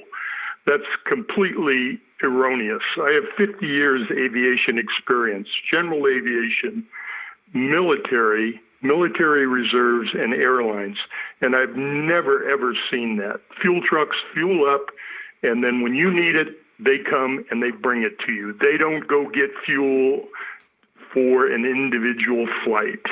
Very misleading statement. I'd like to applaud Councilwoman Folda. She pointed out numerous errors and inconsistencies, yet the staff continues to defend this poorly written document that the airport manager said. He admitted that he made this by compiling numerous other airports' documents. So there's a lot of chance for errors in there. The fire chief, he talked about, when we were talking about welding, he said, well, if you weld one yourself and maybe two people in the room are at risk. Yet when he refers to the problem of the fuel danger, he talks about 225,000 people, which is every passenger all year long. So you're comparing apples and oranges. And right now they're saying there's a risk because the truck is still there. Nobody's at the airport. There's no risk to anybody. I believe that the staff has to be held accountable for their mistakes and their misleading statements. You know, and this includes the city manager, the airport manager, the city attorney, and the fire chief. The grants and assurances that have been referred to in this and the document AC 150 talks about safety. And it says the FAA is the final authority on safety, even including building and fire codes. I appreciate the fact that this thing is held in abeyance.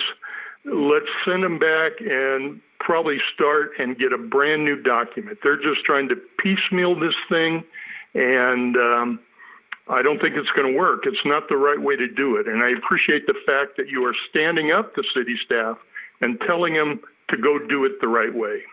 Thank you very much. Thank you. Do we have another caller? One attempted to call in, but they're not online. Okay, again, if you would like to speak in the final public comment period, the phone number is 702-589-9629.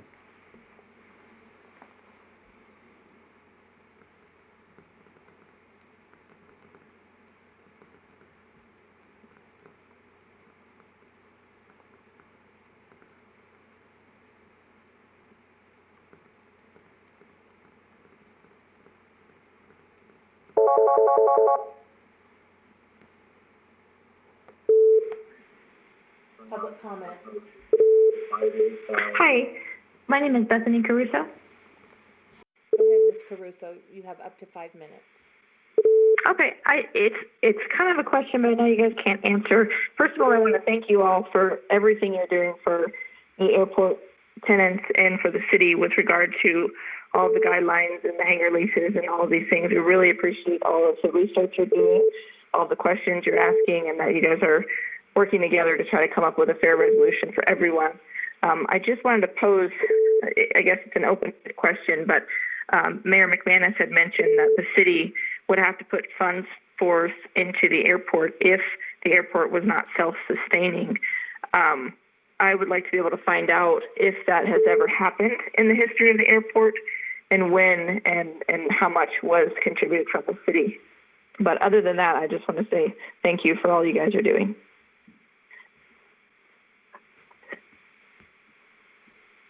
Thank you. Thank you. I can't other line without interrupting the caller. I understand. Public comment. Yes, this is Bob Fonstock. Go ahead, Mr. Fonstock. Yeah, thank you, Mr. Mayor and City Council. Just to follow up with Claudia's comments, she's being led by professionals. She assumes that are professional, and they're giving her professional opinions and comments based on the city's best interest. And I fully understand that the airport is run and owned by the city, and that the city is in charge. But I have real issue with when I, as a business owner, call the city in regards to a code violation happening at the airport, and they send on Bryce Bolt, a professional who was caught living on Boulder City on Boulder City government property. That's not the kind of guy that I want enforcing my code enforcement. When I hear the airport manager say that due to moisture, all aircraft owners top their tanks off at night, he is living in la-la land and is not a professional. I have fueled almost every airplane at the Boulder City Airport over the last 13 years through my company. Nobody tops off their tanks. We live in a very high and hot desert environment, and the last thing you do in that environment is fill your tanks up because you can't leave the airport because you don't have enough runway. Those types of misleading statements, these professional guidance from our city, is misleading this board in a terrible way. They're outright lies. They're deceivious. They're made to make me look like a person who is a renegade and who is out of control at the airport. I followed the rules and regulations, and I constantly follow the rules and regulations. And to assume that I brought this truck on to be defiant and rub the city's nose in it is crazy. Bryce Bolt just stood up and said that he talked to Jennifer Lopez, who put out this RFQ and addressed the issues with these trucks. And he said if the fuel farm went down, they were planning on using these trucks to fuel aircraft. Well, if the fuel farm's down, these trucks are worthless because you can't put fuel in them. Her RFQ included these fuel trucks to compete with me. And the reason she wanted them was because she wanted large quantities of fuel to be able to use at the airport, just like I'm doing. The fire chief, a professional fire chief who is constantly talking about risk assessment, has in his town, probably right now, driving around to different filling stations, these same size trucks. He's admitting that he can't fight that fire, even though almost every minute of every day there is a truck like this in town delivering fuel to fueling stations. And the city has 64,000 gallons of gas in their city fuel farm. If he can't fight a small little 10,000, or actually it's 8,500 gallons is what's delivered, if he can't fight that fire, and it's mobile, even though they're mobile all over town daily, servicing fueling stations, he can't fight my tank at my property, but he can fight the one driving to the 76 station. He can fight the fire driving to the city fuel farm. He can fight all the other fires, no problem, no risk concerns there, just my tank at my place. I cannot believe the way I'm being made out to be such an evil person when I worked so hard to make that airport a better place. Thank you for your time and allowing me to make my comments. This city needs to take action with its current management and attorney and deal with the problems that they are causing the businesses that are going through a pandemic. Thank you. Thank you. Do we have another caller? All right. Again, the phone number, if you wish to speak in the last public comment period, 702-589-9629.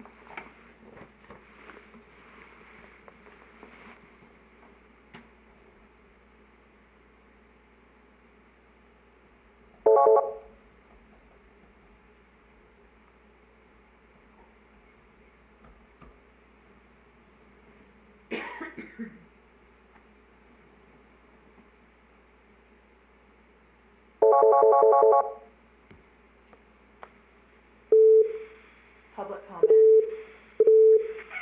Hi, it's Kurt Goodfellow. I just have a short comment here. Go ahead. Is it? Okay. Once again, I just wanted to thank everybody for the common sense approach, the city council members, the mayor, the common sense approach, and the willingness to call things as they are. I appreciate that very much and acknowledge that this is all about this large capacity tank. But the only thing I would like to point out is that the fire chief and others talk about risk and what a great risk this is, but yet less than 2 years ago, the city requested a 10,000-gallon tanker to be leased to the city to run their fuel farm, 2 5,000-gallon tankers, and a 7,000-gallon tanker. Yet, for some reason, the risk didn't exist then, and it certainly wasn't a big deal because the city was requesting it to be quoted to them.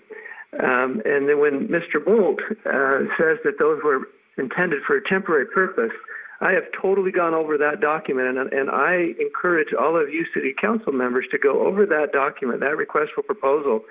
There is nothing in there about that being a temporary storage thing. I think we're being bamboozled here. Those were totally intended. And you should read the document yourself, the whole thing. They're totally intended to be a part of the fueling system and to be fueling airplanes from a 10,000, a 7,000, and 2 5,000-gallon tanks. For some reason, it's a huge risk now, but it wasn't a risk back then, or it wasn't considered a big risk. Anyway, that's all I've got to say. Once again, I just want to thank you guys for doing the homework and for the common sense approach that you've taken to this. I've appreciated it. Thank you. Thank you.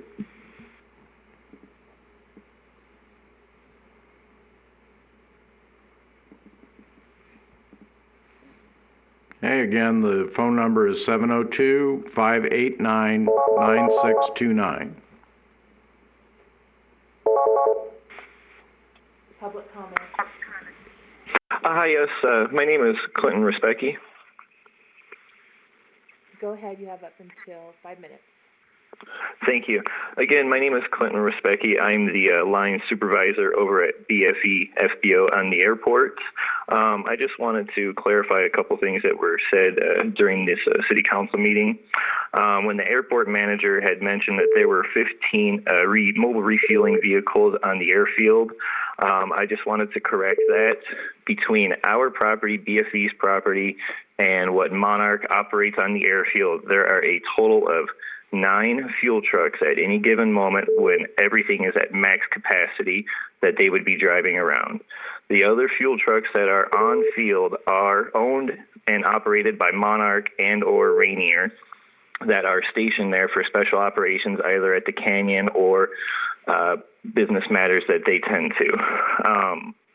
As far as what the fire chief was stating, with it being an unsafe operation and him not having the crew, I've talked with a few business owners who would actually be willing to help fund a special fire station with specially trained personnel to specifically fight aircraft fires and every day-to-day operations at the airport. I highly suggest that be looked into to discuss with some of the business owners at the airport to see if they would be interested in that. As far as the comments from Mr. Williamson with the airplanes in the hangars being refueled at the end of the day before they're put into the hangar overnight, that is very, very untrue and misleading. I have been fueling general aviation on an airport for the last 5 years, and almost every single person that I refuel, they do not request fuel until the morning or day of departure, just to allow for expansion, especially in the summer when it's 110, 115 degrees outside, not counting how much warmer it is inside the hangar. The only chance that there would be for moisture is in the wintertime, which is still slim to none with our desert climate. As far as with the runway expansions that are planned for the airport to bring in with the city wanting to bring in the larger aircraft, the extra fuel tankers, mobile refuelers on the field would definitely help benefit that, especially if the city wants these larger jets to come in to create more revenue and to help the overall persona of the city. And then one last thing, the city has no backup refueling in case the above ground fuel farm does go down. They permanently disabled the 10,000 gallon underground tank and did away with any self-serve. So now if Mercy Air or Guardian Air or anybody who needs to come through in the middle of the night needs fuel in case of an emergency, one of the FBOs has to be called, and then their company has to be charged a call-out fee. There's no backup in case that fuel farm breaks down. Our mobile refuelers that we have on field would definitely be able to help out in a situation if the fuel farm did go down, which it has done twice in the last 5 years that I've been there, and will most likely go again. That is all I have to say, and thank you again, Council, for postponing any further amendments. Thank you. Mr. Mayor, at this time I would have to ask to excuse myself. I have a briefing with the Southern Nevada Health District, but I'd like to let everybody know who's making public comments. I will be reviewing the rest of this, and I will be reviewing all of those public comments, so thank you very much. Thank you. Again, anyone wishing to call in, phone number is 702-589-9629.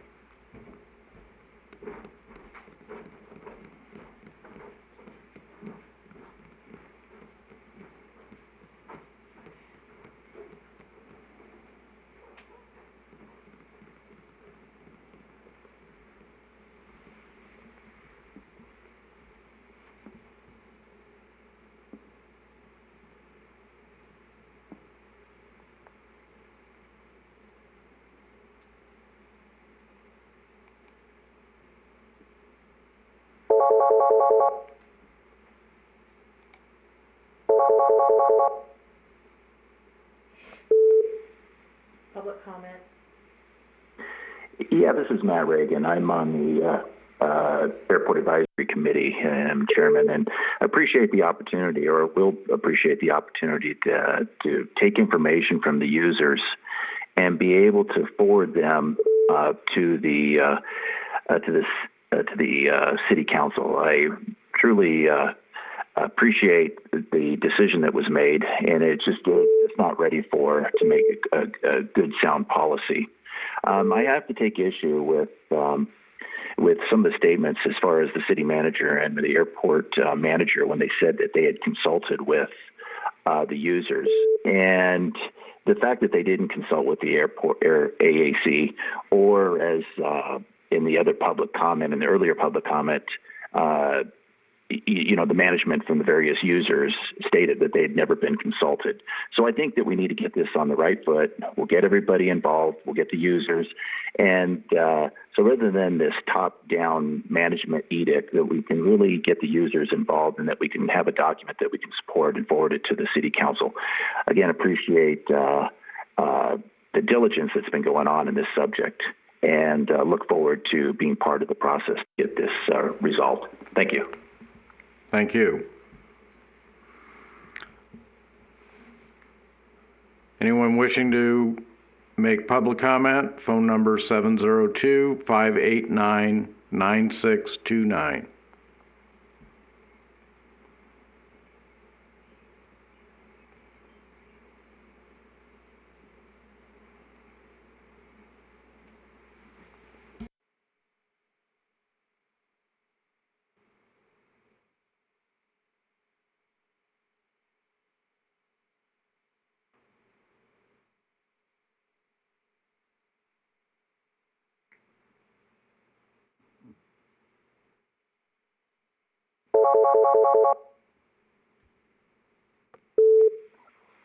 Public comment.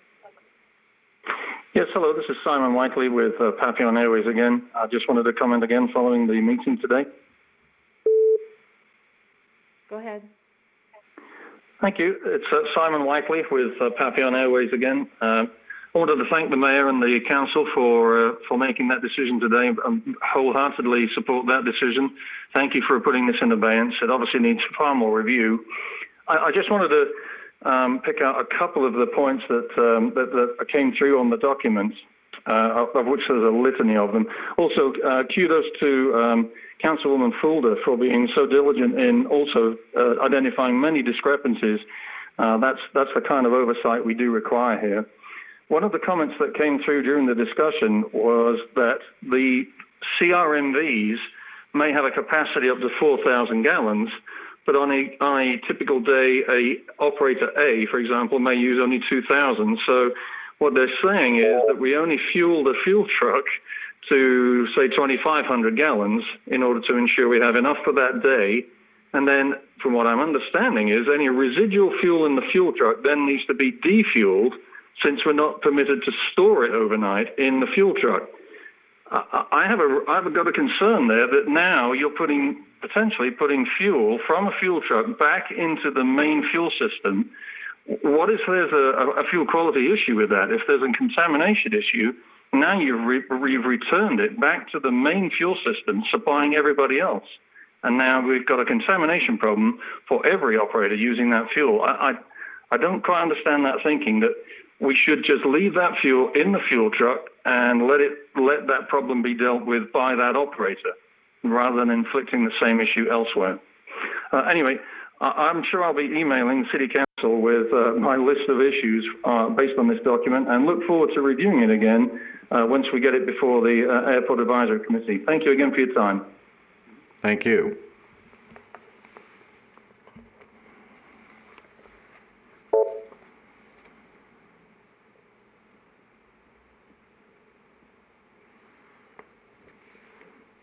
Okay, the phone line's available now. Anyone wishing to speak in public comment?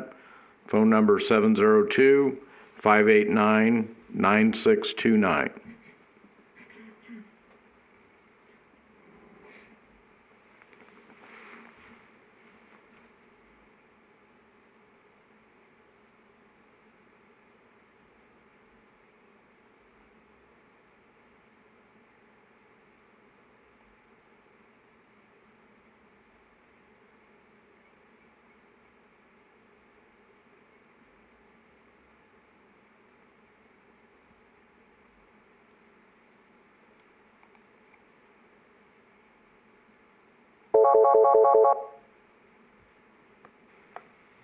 Public comment. Yes, my name is Glenn Fan. I just want to comment on some of the things of the proceedings today. I want to thank the council for addressing this issue again. I'm glad that they put it in advance.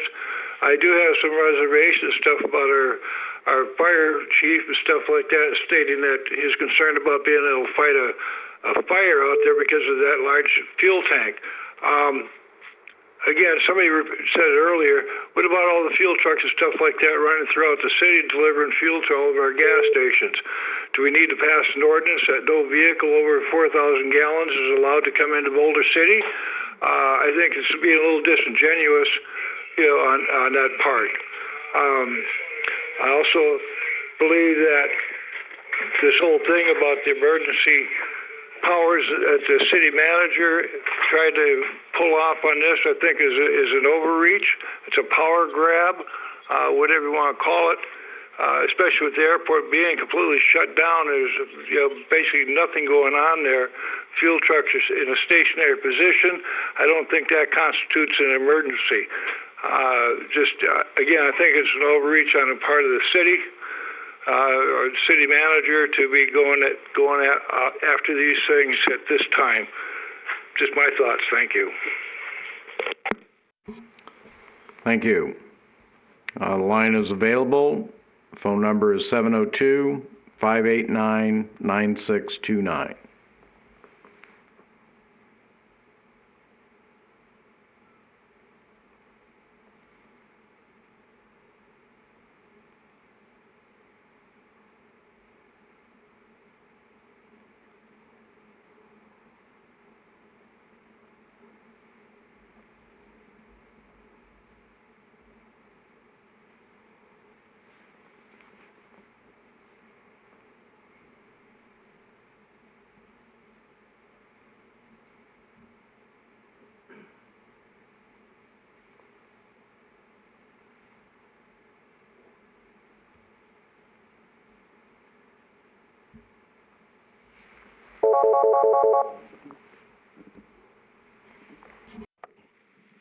Public comment.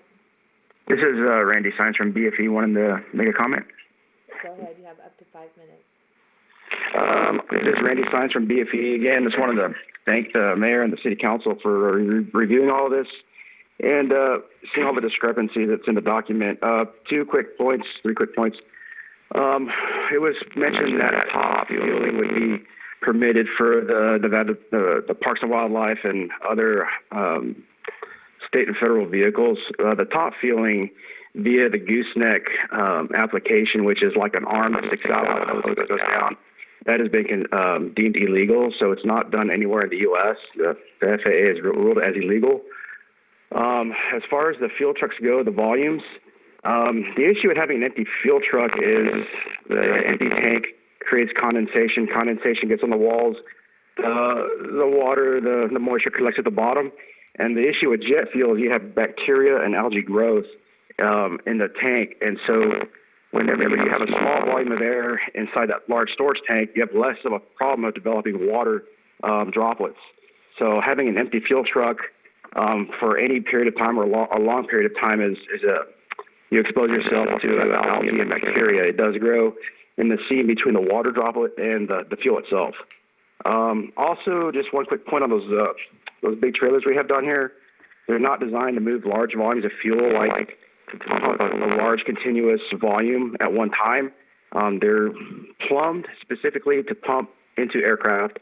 They're not plumbed to pump from tanker to tanker in a large volume. They're just not designed that way. So that being said, just want to clear it up.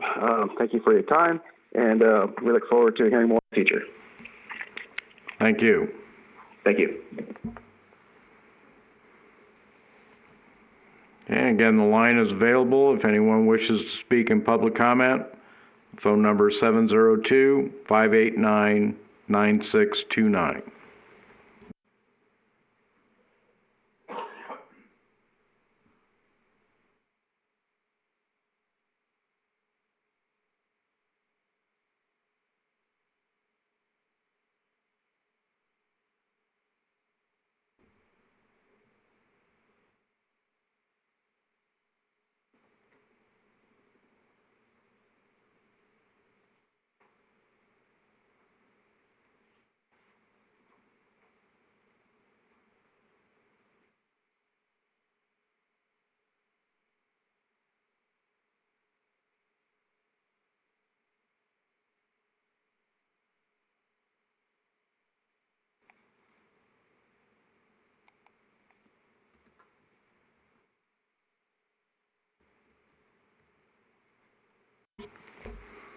The number again for public comment is 702-589-9629.